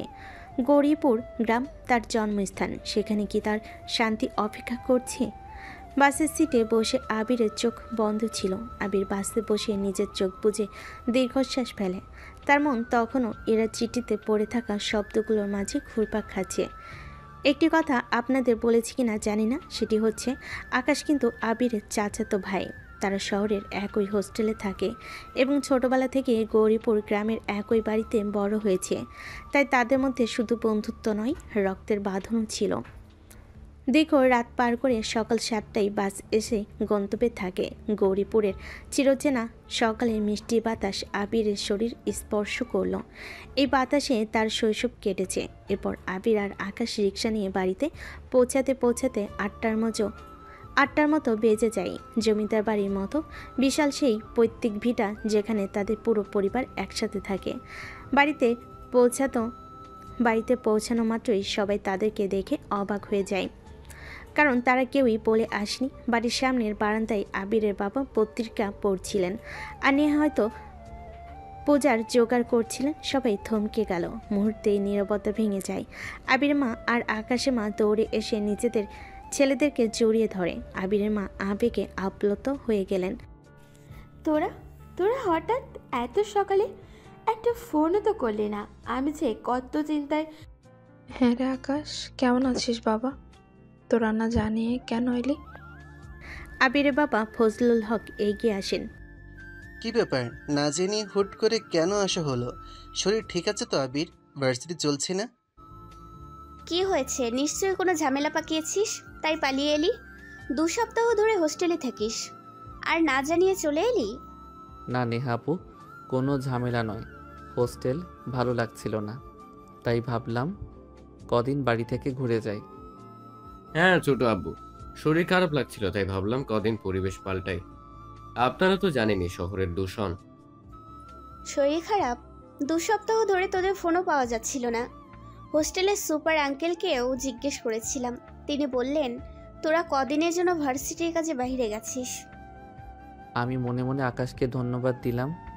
তারপর আপুকে বলি, হ্যাঁ আমরা একটা ভার্সিটির কাজে মানে অ্যাসাইনমেন্টে ছিলাম, আজই শেষ হলো, তাই চলে এলাম। পড়েছিলাম। চল বাবা, আগে ভেতরে চল, মুখ হাত ধো। না খেয়ে এসেছিস নিশ্চয়। আমি এক্ষুনি গরম গরম নাস্তা তৈরি করছি। হ্যাঁ, তোরা ভেতরে যা। আর আকাশ, আবিরকে দেখিস। যদি কোনো সমস্যা থাকে তাহলে তোদের দুজনকে আলাদা করে আমার সাথে কথা বলতে হবে। নেহা আবিরের দিকে সন্দেহজনক দৃষ্টিতে তাকিয়ে রইল। আবির বুঝল তার আপুর চোখে ধুলো দেওয়া এত সহজ হবে না। আবির আর আকাশ ঘরে ঢুকলো। আবিরের মনে শান্তি তো এলোই না, বরং পারিবারিক এই জিজ্ঞাসাবাদে তার অস্থিরতা আরও বেড়ে গেল। ইরাকে হারানোর যন্ত্রণা আরও তীব্র হলো। বাড়ির ভেতর তখন চাপা উত্তেজনা। আবিরের মা জোর করে আবির আর আকাশকে নাস্তা করতে বসালেন। আবিরের বাবা গম্ভীর মুখে বারবার তাদের দিকে তাকাচ্ছিলেন, কিন্তু সবার চেয়ে কঠিন ছিল নেহার নীরব দৃষ্টি। নাস্তার টেবিলে আবির কিছুতেই খেতে পারছিল না।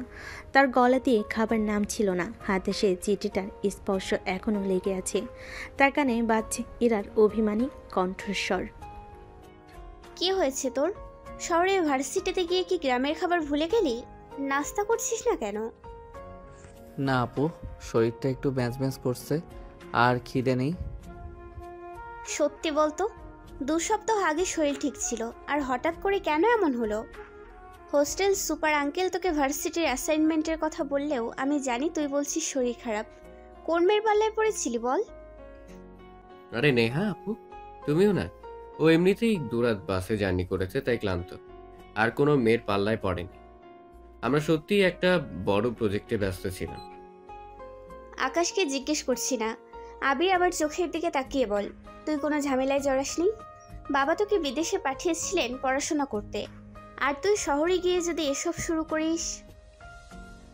নেহা, সকাল সকাল এত চিৎকার করছিস কেন? আবিরকে শান্তিতে খেতে দে। যদি কিছু থাকে আমি পরে ওর সাথে আলাদা কথা বলবো। বাবার কথায় নেহা চুপ করলেন বটে, তবে তার সন্দেহ দূর হলো না। আবির তখন কোনো মতে দুতলা খাবার মুখে পুরে প্লেট সরিয়ে উঠে পড়ল। আমি রুমে যাচ্ছি, খুব টায়ার্ড লাগছে। আবির দ্রুত পায়ে তাদের পুরনো রুমে চলে গেল। কিছুক্ষণ পরেই আকাশ তার পিছু নিল। রুমে ঢুকেই আবির সোফায় বসে দুহাতে মাথা চেপে ধরল। দেখলি তো নেহা আপু তোর পেছনে লেগেছে। এখন কি করবি? তোকে তার বেশিক্ষণ চুপ থাকতে দেবে না। কি করব আকাশ, আমি বুঝতে পারছি না। আমি কেন ওকে এত আঘাত করলাম। আমার মনে হচ্ছিল আপুর ভয়টা তখন আমার কাছে ওর ভালোবাসার চেয়েও বেশি জরুরি ছিল। তুই তো এখন বুঝতেই পারছিস তুই ওকে ভালোবেসে ফেলেছিস। এখন চিন্তা করে লাভ নেই, তুই সারা রাত জার্নি করে এসেছিস, তাই তোর ঘুম দরকার। ঘুম আসছে না আকাশ, চোখে শুধু ওর মুখ ভেসে উঠছে। তুই জোর করে একবার চোখ বন্ধ কর, দেখবি ঘুম এসে যাবে। মন খারাপ করে থাকলে শরীর খারাপ করবে। আমি বাইরে আছি, মা নাস্তা নিয়ে এলে তোকে ডেকে দেব। আকাশ বন্ধুর অস্থিরতা বুঝলো, সে আবিকে শান্ত থাকতে বলে ঘর থেকে বেরিয়ে গেল, যাতে আবির একটু একা থাকতে পারে। আবি তখন বাধ্য হয়ে বিছানায় শুয়ে পড়ল। তার সমস্ত চিন্তা, অনুশোচনা আর ইরাকে খুঁজে বের করার তীব্র আকাঙ্ক্ষা তাকে ঘুমাতে দিচ্ছিল না। কিন্তু সারা রাত না ঘুমানো এবং জার্নি ক্লান্তি তাকে আরও সজাগ থাকতে দিল না। আবির একটা ঘুম দিবে, তার 2 সপ্তাহের মানসিক চাপ হয়তো কিছুটা কমবে এই বিশ্রামের মাধ্যমে। শারদ বাসে জানি আর দিনের বেলা গভীর ঘুমের পর দুপুরের দিকে আবিরের ঘুম ভাঙল। ক্লান্তি দূর হলো, মন থেকে ইরার বিষাদের ছোঁয়া মুছে যায়নি। সে বুঝতে পারল আর এভাবে ভেঙে থাকলে চলবে না। আবির তখন ওয়াশরুমে গিয়ে গোসল করে নেয়। ঠান্ডা জলে তার শরীর চাঙ্গা হলো। এরপর ওয়াশরুম থেকে বেরিয়ে ড্রেস চেঞ্জ করে নেয়। জিন্সের সাথে একটি নতুন শার্ট পরে সে পুরোপুরি নায়ক লুকে সেজে উঠল। বাড়ি থেকে তাকে নিখুঁত দেখালো। আবির জানে মনটা এখনও অশান্ত। ক্ষুধার তাড়নায় আবির তখন রুম থেকে বেরিয়ে আকাশের রুমের দিকে যায়। গিয়ে দেখে আকাশ বিছানায় হেলান দিয়ে মোবাইল চালাচ্ছে। কিরে, আসার পর থেকে কি রুম থেকে বের হোস নাই? না রে, এতক্ষণ ঘুমিয়েছিলাম, মাত্র ঘুম থেকে উঠলাম। তুইও তো ভালোই ঘুমলি। আর বলিস না, চল তো নিচের দিকে যাই। পেটে ইঁদুর দৌড়াচ্ছে, মনে হচ্ছে পুরো হোস্টেল গিলে ফেলতে পারবো। তুই যা, আমি আসছি, মুখটা ধুয়ে নি। আবির আর অপেক্ষা করলো না, সে দ্রুত সিঁড়ির দিকে এগিয়ে গেল। ক্ষুধার তাড়নায় সে প্রায় দৌড়াচ্ছিল। সিঁড়ি দিয়ে 2 পা এগোনো মাত্রই সামনে তাকিয়ে আবির থমকে যায়। তার শরীরটা যেন মুহূর্তেই বরফ হয়ে গেল। সে যেন তার চোখকে বিশ্বাস করতে পারছে না। সিঁড়ির রেলিং ধরে সে পাথরের মতো দাঁড়িয়ে রইল। আকাশ তখন পিছন দিয়ে এসে আবিরকে ধাক্কা দেয়। কিরে, দাঁড়িয়ে আছিস কেন? খিদে লেগেছে বললি না? সামনে দেখ। আবিরের কথাই আকাশ সামনের দিকে তাকায়। আকাশ যেন নিজেও তার চোখকে বিশ্বাস করতে পারছে না। তার মোবাইল হাত থেকে পড়ে যাবার জোগাড়। বিস্ময়ে তার মুখ হা হয়ে গেল। দর্শক আপনার ভাবছেন কি এমন দেখলো তারা? ড্রয়িং রুমে আরাম করে সোফায় বসে আছে নেহা। তার ঠিক পাশে নেহার সাথে অত্যন্ত স্বাভাবিক ভঙ্গিতে গল্প করছে আর হাসছে ইরা। ইরার পরনে গ্রামের পরিবেশ উপযোগী নরম রঙের শাড়ি, মুখে হাসি আর চোখে এক তীব্র জেদের ঝিলিক। আবিরের চোখে তখন নেহা আর ইরার উপর স্থির। যে মেয়েটিকে সে অপমান করে এসেছিল, যাকে খুঁজতে সে গ্রাম পর্যন্ত ছুটে এসেছে, সে মেয়ে তার অজান্তেই তার নেহা আপুর পাশে বসে আছে। সিঁড়িতে দাঁড়িয়ে আবির আর আকাশের বিস্ময় তখনও কাটেনি। আকাশ ফিসফিস করে আবিরকে প্রশ্ন করে, কিরে আবির, ভাবি এখানে কি করছে? আর নেহা আপুর সাথেই বা কি করছে? চল নিচে চল, নিচে গেলেই সবটা বুঝতে পারবো। আবির আর আকাশ নিজেদের স্বাভাবিক করার ব্যর্থ চেষ্টা করে সিঁড়িতে নামতে শুরু করলো। আবির নিচে যেতেই এরা তাকে দেখলো। এরা যেন মুহূর্তেই অবাক হয়ে যায়। আবিরকে তার বাড়িতে অপ্রত্যাশিতভাবে দেখে তার ঠোঁটে এক চিলতে হাসি ফুটে ওঠার আগেই মুহূর্তে চোখ সরিয়ে নেয়। আবার নেহার সাথে কথা বলা শুরু করে, যেন আবিরের উপস্থিতি তার কাছে সম্পূর্ণ অর্থহীন। ড্রয়িং রুমে একজন মধ্যবয়স্ক দম্পতিও ছিল, হয়তো এরার বাবা মা। তাদের সাথে আকাশ আর আবিরের বাবা মায়েরা হাসি মুখে আড্ডা দিচ্ছেন। আবির আর আকাশকে দাঁড়িয়ে থাকতে দেখে, আয় তোরা এদিকে আয়। শামীম সাহেব, রত্নাদেবী, ইনি হচ্ছেন আমাদের আবির, আমার একমাত্র ছেলে। আর ও হচ্ছে আকাশ, আমার বড় ভাইয়ের একমাত্র ছেলে। আবিরের বাবা তাদের ডাক দেন। আবির আর আকাশ বিনয়ের সঙ্গে অভিবাদন জানায়। এরার বাবা মাও হাসি মুখে উত্তর দেন। এরার বাবা শামীম সাহেব আবিরকে দেখে হাসলেন। মাশাআল্লাহ ফজলুল, তাহলে এরাই হচ্ছে এই বংশের পরবর্তী পরিচালক। তো বাবা, কোন ক্লাসে পড়ছো? দুজনেই কি একই ক্লাসে নাকি? আঙ্কেল, আমরা মাত্র আমাদের ভার্সিটি লাইফ শুরু করেছি। আর হ্যাঁ, আমরা একই ক্লাসেই পড়ি। তো কোন কলেজ থেকে কলেজ লাইফ শেষ করেছ? আঙ্কেল, আমরা আমাদের হাই স্কুল আর কলেজ লাইফ দুটি আমেরিকার ওয়াশিংটন থেকে শেষ করেছি। আবিরের পরিচয় শুনে ইরা আরও অবাক হয়ে যায়। সে বুঝতে পারল আবির শুধু ধনী পরিবারের ছেলে নয়, সে বিদেশে পড়াশোনা করে আসা অত্যন্ত উচ্চ শিক্ষিত এক যুবক। আবিরের উপর তার ভালোবাসা যেন আরও গভীর হলো। মাশাআল্লাহ, কিন্তু কি রে, তুই ওদের হাই স্কুল আর কলেজ আমেরিকায় পড়িয়ে এখন ভার্সিটিতে দেশে নিয়ে আসছিস কেন? আমি তো চেয়েছিলাম এদের দুজনের পড়াশোনা সম্পূর্ণটা আমেরিকা থেকে শেষ করাবো, কিন্তু এই দুজনকে দেখেছিস? একথা বলে আবিরের বাবা আকাশ আর আবিরের মাকে দেখান। এদের কারণে আর ওই দেশে থাকতে পারিনি। এদের দুজনের মা সারাক্ষণ কেঁদে কেঁদে অস্থির। ছেলের মুখ না দেখতে পেলে নাকি তাদের শান্তি নেই। তারা চায় ছেলেপেলেরা দেশের ভার্সিটিতে পড়ুক আর তাদের সামনে থাকুক। আমরাও তাই বাধ্য হলাম এদের দেশে নিয়ে আসতে। এখন তো এই দুইজনই আমাদের চোখের শান্তি। চোখ আর শান্তি। আহা, মায়েদের মন তো এমনই হয়। আর আবির, আকাশ, তোমরা তো ভাগ্যবান যে তোমাদের এমন মা বাবা। হ্যাঁ, মা তো তোদের চোখের সামনে রাখতে চাইলেন, কিন্তু কেউ কেউ যে চোখের আড়াল হলে অন্য ঝামেলায় জড়ায়। যাই হোক আবির, তোমার মা বাবা এবং তোমার নেহা আপুর সাথে আমার মেয়ের অনেক ভাব হয়েছে। আমরা আসলে ফজলুলের সাথে দেখা করতে এবং গ্রামের দিকে একটু ঘুরতে এসেছি। শামীম সাহেব, অনেকদিন পর তোর সাথে দেখা হলো। আর এরা তো পুরো বাড়ির সাথে মিশে গেছে। হ্যাঁ, এরাও বেশ খুশি। তবে একটা কথা, আবির আর এরাকে দেখতে একদম মানিয়েছে, তাই না রত্না?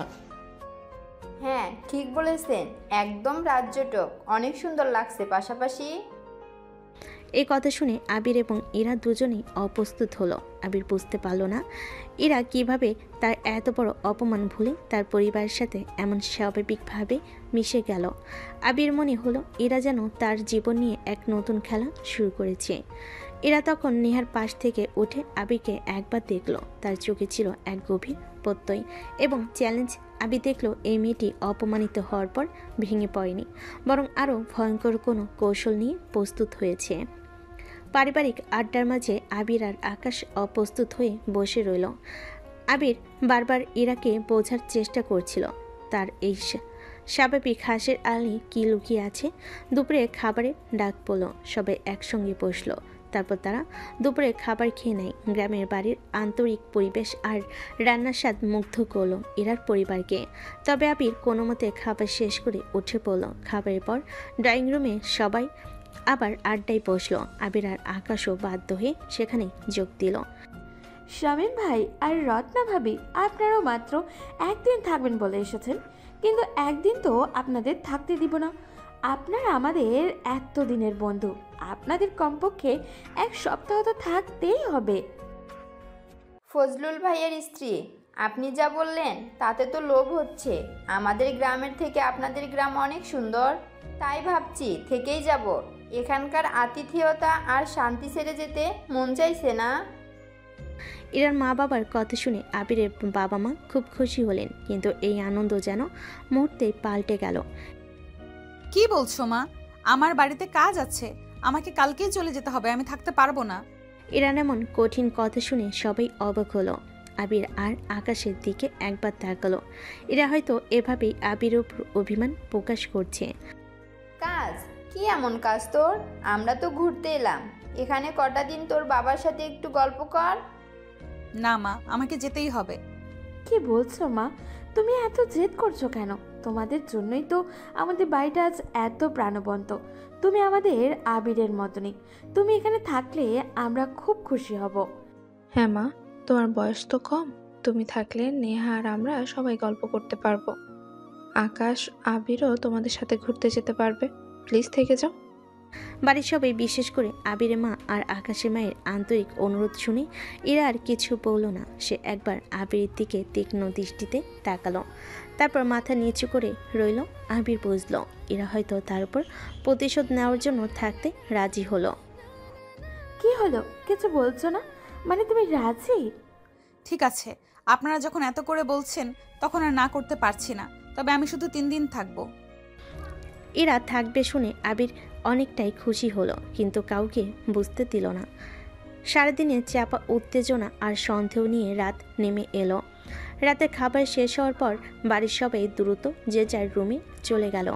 আবির বুঝতে পারছিল এটি ইরার সাথে একা কথা বলার শেষ সুযোগ। এরা তার জন্য বদ্ধ করা রুমে প্রবেশ করলো। সে দরজাটা বন্ধ করার জন্য সবাই হাত বাড়িয়েছে। ঠিক তখনই সাথে সাথেই আবির পিছন দিয়ে রুমে ঢুকে দরজা আটকে দেয়। সে কোনো শব্দ না করে পেছনে দাঁড়িয়ে রইল। ইরা যখনই পিছনে ফিরে, ইরা আবিরকে চিনতে পারে না। এ কি, আপনি কে? আর ভেতরে কি করছেন? ইরা তখন কিছু না ভেবে চিৎকার করতে যাচ্ছিল, কিন্তু সঙ্গে সঙ্গে আবির বিদ্যুৎ গতিতে তার দিকে এগিয়ে গেল এবং তার সমস্ত অনুশোচনা, ভালোবাসা ও হারানোর ভয় মিশিয়ে সঙ্গে সঙ্গে আবির তার ঠোঁট জোড়া দখল করে নেয়। এরা চোখ বড় বড় হয়ে যায়। আচমকা এই আক্রমণে সে স্তব্ধ হয়ে গেল। কয়েক মুহূর্ত পরই সে বুঝতে পারল এটা আর অন্য কেউ নয়, এটা আবির, তার নিজের স্বামী। আবিরের চুম্বনে কোনো জোর ছিল কেবল তীব্র আকুতি আর অনুতাপ। সে যেন এই নীরবতার মাধ্যমে ক্ষমা ভিক্ষা করছিল। 2 মিনিট হয়ে যায়, কিন্তু আবিরের ছাড়ার কোনো নাম গন্ধ নেই। আবির চাইছিল তার সমস্ত অনুশোচনা দিয়ে এরার অভিমান ভাঙাতে, কিন্তু এরা এখন আর সেই দুর্বল মেয়েটি নয়। সে প্রচণ্ড অভিমানের পর নিজের জেদকে শক্ত করেছে।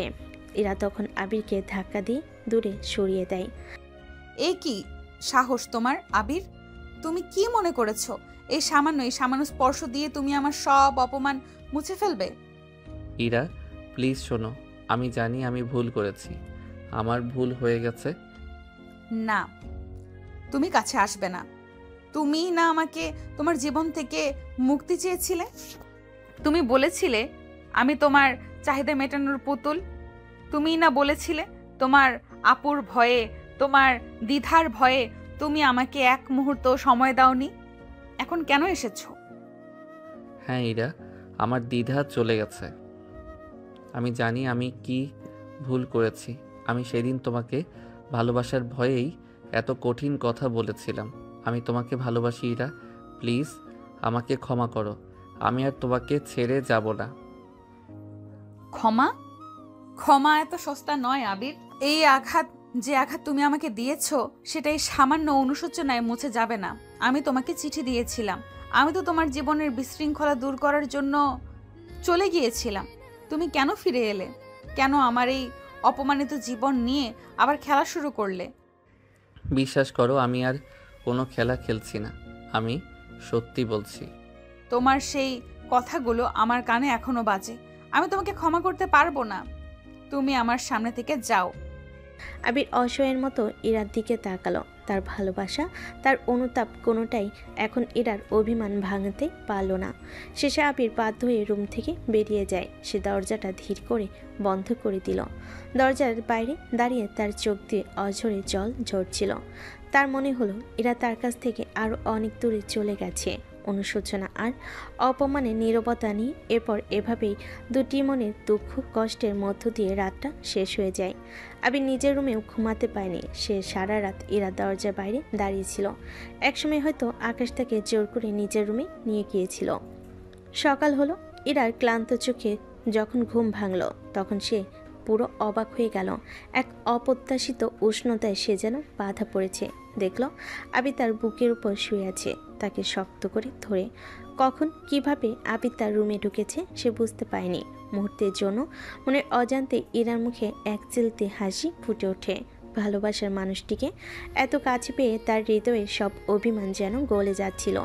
কিন্তু মুহূর্তেই ইরার আবার মনে পড়ে গতকাল রাতে আবিরকে সে কত কঠিনভাবে ফিরিয়ে দিয়েছিল।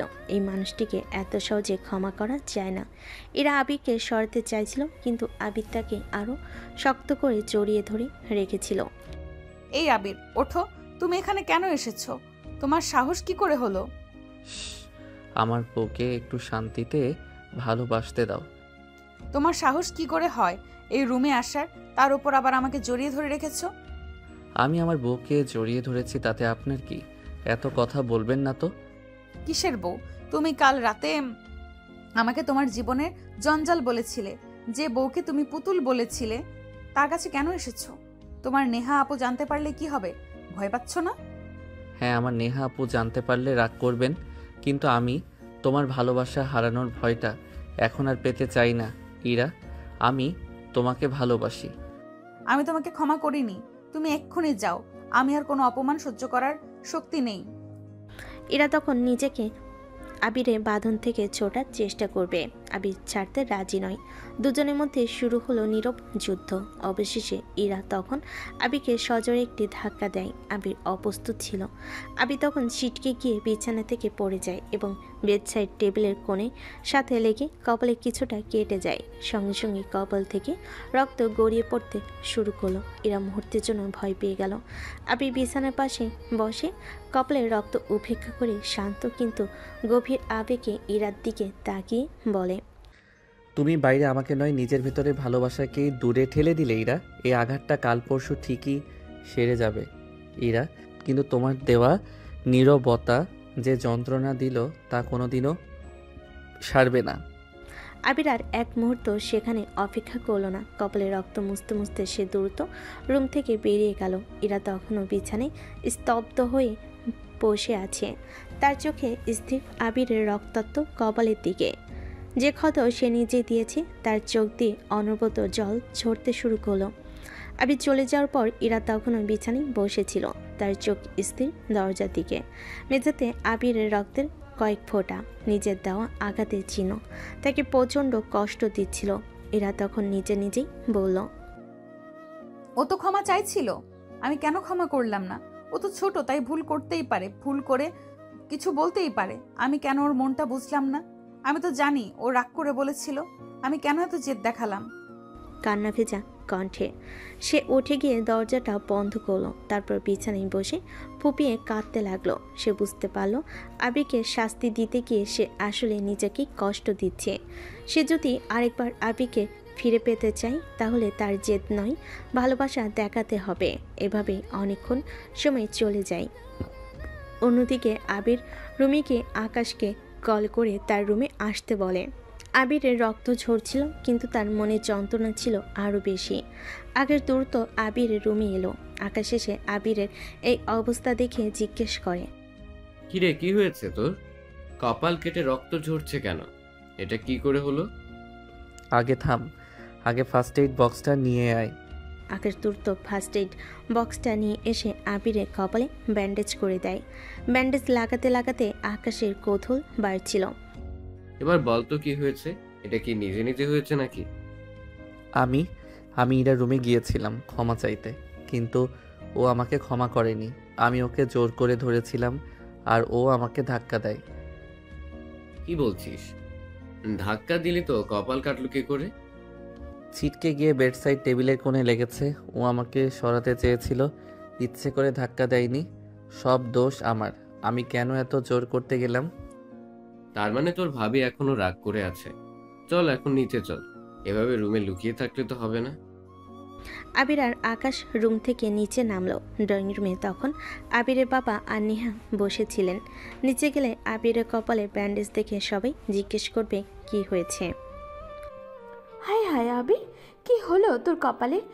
কখন কাটলো? কি করে হলো এটা? তোকে তো কিছুক্ষণ আগেও দেখিনি। নিশ্চয় অসাবধানতায় কোথাও। কি হয়েছে? কি হয়েছে আবির, সত্যি বলতো। আমি কি আর করব, দ্রুত একটা বাহানা দেই। না বাবা, কিছু না। আমি গোসল করে বের হচ্ছিলাম, তখন বাথরুমের মেঝেতে জল ছিল, স্লিপ করে পড়ে যাই। বেডসাইড টেবিলের কোণে লেগেছে, সামান্য কেটেছে। আকাশ ব্যান্ডেজ করে দিয়েছে। এত বড় ছেলে আর বাথরুমের ফ্লোর দেখতে পাসনি? হ্যাঁ নেহা আপু, গোসল সেরে একটু তাড়াহুড়ো করছিল। আমি তো ছিলাম, সঙ্গে সঙ্গে ধরে নিয়ে এসে ব্যান্ডেজ করে দিয়েছি। এখন ঠিক আছে। আবিরের বাবা মা কিছুটা চিন্তামুক্ত হলেন, কিন্তু নেহার চোখে সন্দেহ তখনও জ্বলছিল। সে ভালো করে জানে আবির এত কাছাকাছি করার ছেলে নয়। ড্রয়িং রুমে সোফায় বসেছিল এরা। আবিরের ব্যান্ডেজ করা কপাল দেখে তার বুকটা কেঁপে উঠল। সে দ্রুত চোখ সরিয়ে নিল। সে বুঝল আবির তাকে কষ্ট দিয়েছে, কিন্তু এরাও আবিরকে তার চেয়ে বেশি কষ্ট দিয়ে ফেলেছে। সকালে নাস্তার পর আবির ও তার পরিবারের সদস্যরা ড্রয়িং রুমে বসেছিল। আবিরের কপালে ব্যান্ডেজ দেখে বাড়ির শান্ত পরিবেশও এক চাপা অস্বস্তি বিরাজ করছিল। নেহার দৃষ্টি ছিল আবির আর আকাশের উপর, আর আবিরের দৃষ্টি ছিল মাঝে মাঝে ইরার দিকে, যে কিনা আবিরের অস্তিত্ব পুরোপুরি অস্বীকার করে স্বাভাবিকভাবে নেহা এবং বাকিদের সাথে কথা বলছিল।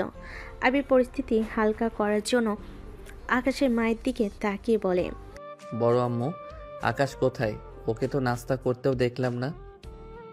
ও একটু বাইরে গেছে, সকালে উঠে বলল কি একটা জরুরি কাজ আছে, এক্ষুনি চলে আসবে হয়তো। আকাশের মায়ের কথা শেষ না হতেই ঠিক তখনই বাড়ির কলিং বেলের শব্দ হয়। আবিরের মা কাজের লোককে দরজা খুলতে বলেন। কাজের লোক এগিয়ে গিয়ে দরজা খুলে দেয়। প্রথমে একজন তরুণী মিষ্টি কণ্ঠস্বর শোনা গেল, আর তারপর দরজা দিয়ে প্রবেশ করলো। তাকে ডেকে ড্রয়িং রুমের সবাই যেন থমকে গেল। দরজা দিয়ে মেঘলা প্রবেশ করলো, আর পিছনে আকাশ টলি আর ব্যাগগুলো নিয়ে আসছে। মেঘলা, যে ছিল আবিরের মাস্তুতো বোন, কিন্তু সম্পর্কটা যেন ভাই বোনের চেয়েও বেশি কিছু। মেঘলাকে দেখে আবির উঠে দাঁড়ায়। তার চোখে বিস্ময়, তার সব দুঃখ কষ্ট যেন মুহূর্তেই ভুলে গেল। আর মেঘলা আবিরকে দেখেই খুশিতে উজ্জ্বল হয়ে উঠল। মেঘলা দৌড়ে এসে আবিরকে জড়িয়ে ধরে। কিরে, তুই এখানে কিভাবে? সারপ্রাইজ। দেশে আসলি কবে? একটা খবরও দিলি না। এই তো গতকাল রাতেই আসলাম, আর এখন তোর সামনে। তোকে না জানিয়ে এলে কি আর এত বড় সারপ্রাইজ হতো? এরপর মেঘলা আবিরকে ছেড়ে এগিয়ে গেল। খালামণি, কেমন আছো? তোমাদের দেখতে না পেয়ে মন খারাপ লাগছিল। আর চাচি, তুমি? ও মা, মেঘলা তুই এসেছিস, আমরা কত খুশি হয়েছি। আয় মা, বস। আবিরের মা তখন ইরার পরিবারকে মেঘলার সাথে পরিচয় করিয়ে দিলেন। শামীম সাহেব, রত্না বেগম আর ইরা, এটা হচ্ছে আমার বড় বোনের মেয়ে মেঘলা। ওরা অনেক ছোটবেলা থেকেই একসাথে বড় হয়েছে। আবিরের চেয়ে 1 বছরের ছোট, কিন্তু আবিরকে দেখলে ছাড়ে না। এরা এই দৃশ্য দেখছিল। আবিরকে সে মেয়েটি উষ্ণ আলিঙ্গন, আবিরের চোখে মেঘলাকে দেখার আনন্দ, আর দুজনে সেই ঘনিষ্ঠতা, সব কিছুই ইরার মনে আগুন আরও উস্কিয়ে দিয়েছিল। মেঘলা তখন আবিরের কপাল কেটে যাওয়া দেখে চিন্তিত হলো। কি রে আবির, কপালে কি হলো তোর? ব্যান্ডেজ কেন? কিছু না রে, স্লিপ করেছিলাম। চল তো, আমি জানি তুই কিছু লুকাচ্ছিস। তোর সাথে অনেক কথা আছে, রুমে চল। আকাশ, তুইও আয়। এই বলে মেঘলা আবিরের হাত ধরে টানতে টানতে সিঁড়ির দিকে নিয়ে যায়। আকাশ টলি নিয়ে তাদের অনুসরণ করলো। আবির একবার পেছনে তাকালো, তার কপাল থেকে চোখ সরল না ইরা। এদিকে এগুলো দেখে ইরা রেগে যাচ্ছিল। তার মুখ দেখে মনে হচ্ছিল সে আর এক মুহূর্ত এই অপমান সহ্য করবে না। আবিরকে শাস্তি দিতে এসে এখন সে নিজেই নিজের জালে জড়িয়ে যাচ্ছে। ইরার মা ইরার দিকে তাকিয়ে বলে, কি হলো মা, তুমি এত চুপ কেন? তুমিও যাও, মেঘলার সাথে গল্প করো। না মা, আমি মেঘলাকে চিনি না, আর আমি এখনই বাবার সাথে একটা জরুরি কথা বলতে চাই। মেঘলা, আবির এবং আকাশ চলে যাওয়ার পর ড্রয়িং রুমের পরিবেশ থমথমে হয়ে গেল। নেহা মুচকি হাসছিল, যেন আবিরের জীবনে অন্য কারোর প্রবেশ তার জন্য স্বস্তির বার্তা এনেছে। কিন্তু এরা তার চোখে ছিল এখন ঈর্ষা, অপমান এবং এক কঠিন সংকল্পের আগুন। এরার কণ্ঠস্বরের দৃঢ়তা শুনে সবাই অবাক হলো। আবিরের বাবা মা এবং নেহা একে অপরের দিকে তাকালো। কি হয়েছে মা, তুমি হঠাৎ এমন বলছো? এরার বাবা মেয়ের দিকে তাকিয়ে বুঝতে পারলেন কিছু একটা ঘটেছে। হ্যাঁ রে ইরা, কি বলবি? চল আমরা একটু বারান্দায় যাই। ইরার বাবা এবং মা তাকে নিয়ে বারান্দার দিকে গেলেন। বারান্দায় এসে ইরা তার বাবা মায়ের সামনে দাঁড়ালো। ইরার চোখে তখন জল নেই, কেবল কঠিন জেদ। বাবা, আমি তোমাদের একটা সত্যি কথা বলতে চাই, একটা এমন সত্য যা তোমাদের কাছ থেকে আমার লুকানো উচিত হয়নি। কি বলছিস ইরা, কি হয়েছে? বাবা, আবির আর আমরা দুজন স্বামী স্ত্রী, আমরা বিয়ে করেছি। ইরার কথা শুনে তার বাবা মা দুজনেই যেন আকাশ থেকে পড়ল। তাদের চোখে মুখে অবিশ্বাস আর বিস্ময়। কি বলছিস? কবে, কখন, কেন আমাদের কিছু জানালে না? আর আবির ফজলুলের ছেলে? হ্যাঁ বাবা, আবির, আমি তাকে ভালোবেসেছিলাম, তাই জোর করে বিয়ে করি প্রায় 2 সপ্তাহ আগে। কিন্তু সে আমাকে অপমান করেছে। সে এই বিয়ে মানে না। সে আমাকে তার জীবন থেকে মুক্তি দিয়েছে। হায় আল্লাহ, তুই এমন কাজ করলি জোর করে? ঠিক আছে, এখন বেশি কথা বাড়ানোর দরকার নেই। আবিরের পরিবার যেন কিছু জানতে না পারে। আমাদের এতদিনের বন্ধুত্ব তা যেন নষ্ট না হয়, সবটা আমি দেখছি। ইরার বাবা কিছুক্ষণ স্থির হয়ে দাঁড়িয়ে রইলেন। তিনি বুঝতে পারলেন একমাত্র পথ হলো এই জোর করে হওয়া বিয়েটাকে সামাজিক স্বীকৃতি দেওয়া, যাতে তার মেয়ের সম্মান রক্ষা হয়। দুপুর গড়িয়ে বিকেল হলো। আবির আর আকাশ রুমে মেঘলার সাথে আড্ডা দিচ্ছিল। সেই সুযোগে ইরার বাবা সময় করে আবিরের বাবার কাছে গেলেন। তারা একান্তে বসে চা খাচ্ছিলেন। ফজলুল, একটা ব্যক্তিগত কথা ছিল। এতদিন ধরে তোর আর আমার বন্ধুত্ব, আমাদের ছেলে মেয়েদেরও দারুণ বন্ধুত্ব হয়েছে। আমার ইরাকে আর তোর আবিরকে দেখতেও বেশ মানিয়েছে। সে তো ঠিক বলেছিস শামীম। আমি আর রত্না ভাবছিলাম, যখন আমাদের ছেলেমেয়েরা এত কাছাকাছি এসেছে, তখন আর দেরি করে লাভ নেই। আমরা চাই এরা আর আবিরের বিয়েটা আমরা পারিবারিকভাবে দিয়ে দিই। এতে আমাদের বন্ধুত্বটা আরও শক্ত হবে।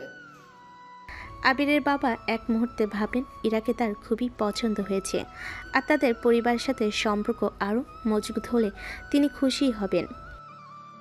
বলিস কি, আমি তো তোর এই প্রস্তাবে এক কথায় রাজি। আমারও ইরাকে খুব পছন্দ। আমি চাই এই বিয়েটা যত দ্রুত সম্ভব হোক। তুই আর রত্না, তোরা শুধু মত জানা। শামীম সাহেব স্বস্তির নিঃশ্বাস ফেল। তার মেয়ে জোর করে যে বিয়ে করেছিল তা এখন পারিবারিক প্রস্তাবে পরিণত হলো। কিন্তু এই প্রস্তাব আবির আর ইরার জীবনে কি নতুন নাটক নিয়ে আসবে তা কেউই জানতো না। রাতে খাবারের পর ড্রয়িং রুমে আবিরের বাবা যখন আনুষ্ঠানিকভাবে ইরার বাবা মায়ের বিয়ের প্রস্তাবের কথা জানালেন, তখন সবাই খুশিতে মেতে উঠল। আবিরের মা আবেগে আপ্লুত হলেন। আর নেহা যদিও প্রথমে সন্ধিহান ছিল, কিন্তু জমিদার বন্ধুর মেয়ের সাথে ভাইয়ের বিয়ে হচ্ছে দেখে সেও সম্মতি জানালো। কিন্তু আবির আর ইরা দুজনেই তখন ভিন্ন কারণে স্তব্ধ। আবির তার বাবার মুখের দিকে তাকালো। বাবা কি বলছো? বিয়ে এত তাড়াতাড়ি? আর আমি তো... আবিরের বাবা আবিরের কথায় তেমন গুরুত্ব দেয় না। তিনি উল্টো খুশি হয়ে আবিরকে বলেন, এত তাড়াতাড়ি? এত তাড়াতাড়ি কেন? তোর বয়স হয়েছে, ইরামাও কত ভালো মেয়ে। আমি তো খুশি। আমি শামীম পুরনো বন্ধু। আমি চাই এই বিয়েটা যত দ্রুত সম্ভব হোক। আবির তখন নিজের জোর করে বিয়ের কথাটা ফাঁস করে দিতে চাইল, কিন্তু ইরার বাবার শান্ত মুখ আর ইরা সেই কঠিন চাহনি তাকে থামিয়ে দিল। সে বুঝলো এরাই পরিস্থিতি তৈরি করেছে। সে এখন এই বিয়ের বিরুদ্ধে গেলে পরিস্থিতি আরও খারাপ হবে। কিন্তু বাবা, আমি এই বিয়েতে রাজি নই। আমি এখন আমার পড়াশোনা শেষ করতে চাই। তুই রাজি না মানে কি? তোর কি কোনো মাথা খারাপ হয়েছে? এমন ভালো বংশের মেয়ে আর বাবার বন্ধু, তুই কি এমন পেয়েছিস যে রাজি হবি না? তোর জীবনে কি আর কেউ আছে? না আপু, কেউ নেই। কিন্তু আমি... আবির মা আবিরের হাত ধরে আবেগপ্রবণ হয়ে বলে, ওরে বাবা, শোনো, তোর বাবা আর তোর চাচার ইচ্ছা। আমরা চাই তুই ইরাকে বিয়ে কর, আর ইরা তোর চোখের সামনেই তো থাকবে। তুই পড়াশোনা করতে পারবি। আবির এই বিয়েতে রাজি হবে না, কিন্তু সবাই মিলে জোর করে তাকে রাজি করালো। পারিবারিক চাপ আর ইরাকে অপমান করার অপরাধ বোধ আবিরকে দুর্বল করে দিল। সে বুঝল এই বিয়েটা এখন তার শাস্তি। সে নিরুপায় হয়ে মাথা নিচু করে সম্মতি দিল। দারুণ। তাহলে শামীম, আমাদের দেরি করার দরকার নেই। বিয়েটা 2 দিন পরেই হোক। দুই পরিবারের সম্মতিতে বিয়ের দিন ধার্য হলো। আবিরের জীবন যেন এক মুহূর্তে ভুলে এক জটিল গোলকধাঁধায় আটকে গেল। এরপরের দিন চলল বিয়ের তোড়জোড়। আবির ছিল চুপচাপ বিধ্বস্ত, আর ইরা ছিল সবার মাঝে স্বাভাবিক। কিন্তু আবিরের প্রতি তার চাহনি ছিল প্রতিশোধের শীতল আগুনে ভরা। রাতে যখন আবির আর আকাশ রুমে ছিল, তখন আকাশ আবিরকে খোঁচা মারল। কিরে আবির, মাত্র 2 সপ্তাহ আগে হানিমুনের নাম করে পালিয়ে এলি, আর এখন 2 দিন পরেই সত্যিকারের বিয়ে? তোর কপাল বটে। চুপ কর আকাশ, আমি তো খুশি নই। তুই তো জানিস সবটা কেমন জোর করে হচ্ছে। জোর নাকি ভালোবাসার কাছে হার? চিঠিটা পড়ে যখন তোর চোখে জল এসেছিল, তখনই আমি বুঝেছিলাম। এখন আর বাহানা দিচ্ছিস কেন? ইরার মতো বউ পেলে তো দেশের অর্ধেক ছেলে খুশি হয়ে যেত। তুই তো শুধু শুধু ভয় পাচ্ছিস। ভয় না আকাশ, আমি ওকে যে অপমান করেছি সেই অপরাধ বোধে আমি এই বিয়ে করছি। আমি জানি ও আমাকে কোনো দিন ক্ষমা করবে না। আর দেখলি তো মেঘলা এলো, এইসব ঝামেলায় আমি আর থাকতে চাই না। মেঘলা তো ভালোবাসে তোকে, আর ভাবিও তো ভালোবাসে। তবে ভাবির ভালোবাসাটা একটু অন্যরকম, প্রতিশোধের ছোঁয়া আছে। এবার তোর পরীক্ষা আবির, তোর জোর করা বিয়ে এবার তোর জোর করেই ভালোবাসার সম্পর্ক তৈরি করতে হবে। আকাশ ঘুমিয়ে পড়ল। আবির বিছানায় বসে রইল। তার মনে তখন ইরা সেই কঠিন কথাগুলো ভাসছিল। তার হাতে আর মাত্র 2 দিন সময়, এর মধ্যেই তাকে সবটা ঠিক করতে হবে, নয়তো এই বিয়ে তার জীবনের সবচেয়ে বড় ভুল হয়ে দাঁড়াবে। দেখতে দেখতে বিয়ের দিন চলে এলো। গ্রামের বাড়িতে উৎসবের আমেজ। আবির আর ইরার বিয়ে সম্পূর্ণ হলো। আবির তখন 7 পাক ঘুরছিল। তখন সে ইরার দিকে তাকালো। তার চোখে ছিল অনুশোচনা আর ভয়। রাত গভীর হলো। নতুন পৌষে যে ইরা বাসর ঘরে অপেক্ষা করছিল। কিছুক্ষণ পর আবির ধীরে ধীরে রুমে প্রবেশ করলো। তার কপালে এখনও সেই আঘাতের ব্যান্ডেজ। আবির দরজাটা বন্ধ করে দিল। আবির রাগ করে দরজার কাছে স্থির হয়ে দাঁড়িয়ে রইল। সে ইরার দিকে না তাকিয়ে মাথা নিচু করে ছিল। তুমি কেন এটা করলে ইরা? কেন আমাকে এমন একটা পরিস্থিতির মধ্যে ফেললে? তুমি তো জানো আমাদের বিয়েটা এটা মিথ্যা। ইরা খাট থেকে উঠে আবির দিকে হেঁটে গেল। সে আবিরের সামনে দাঁড়ালো। তার চোখে গভীর ভালোবাসা। আমি এই পরিস্থিতিতে তোমাকে ফেলিনি আবির। তুমি আমাকে যে অপমান করেছিলে সে অপমানই আমাকে বাধ্য করেছে তোমাকে এই পরিস্থিতি দিতে। তুমি শুধু প্রতিশোধ নিচ্ছ। আমি তোমাকে যা বলেছি তার জন্য আমি লজ্জিত, কিন্তু এই বিয়ে এতগুলো মানুষের সামনে তুমি আমার জীবনকে আরো জটিল করে দিলে। প্রতিশোধ নয় আবির, এই জেদটা ছিল আমার ভালোবাসাকে বাঁচানোর জেদ। তুমি কি সত্যিই ভেবেছিলে আমার মতো মেয়ে তোমার হাতে এত বড় অপমানিত হয়ে পালিয়ে যাবে? তোমার ভালোবাসার প্রমাণ নেওয়ার জন্য এর চেয়ে ভালো উপায় আর কি হতে পারত? আবির বিস্ময়ে ইরার দিকে তাকালো। ইরা আস্তে করে আবিরের কপালে হাত রাখলো। প্রমাণ? হ্যাঁ, প্রমাণ। তুমি যখন সেই চিঠিটা পড়ে আমাকে খুঁজতে ছুটে এলে, যখন কপাল কেটে যাওয়ার পরেও আমার রুম ছেড়ে যেতে চাওনি, তখনই বুঝেছিলাম তোমার ভয়টা তোমার ভালোবাসার কাছে হেরে গেছে।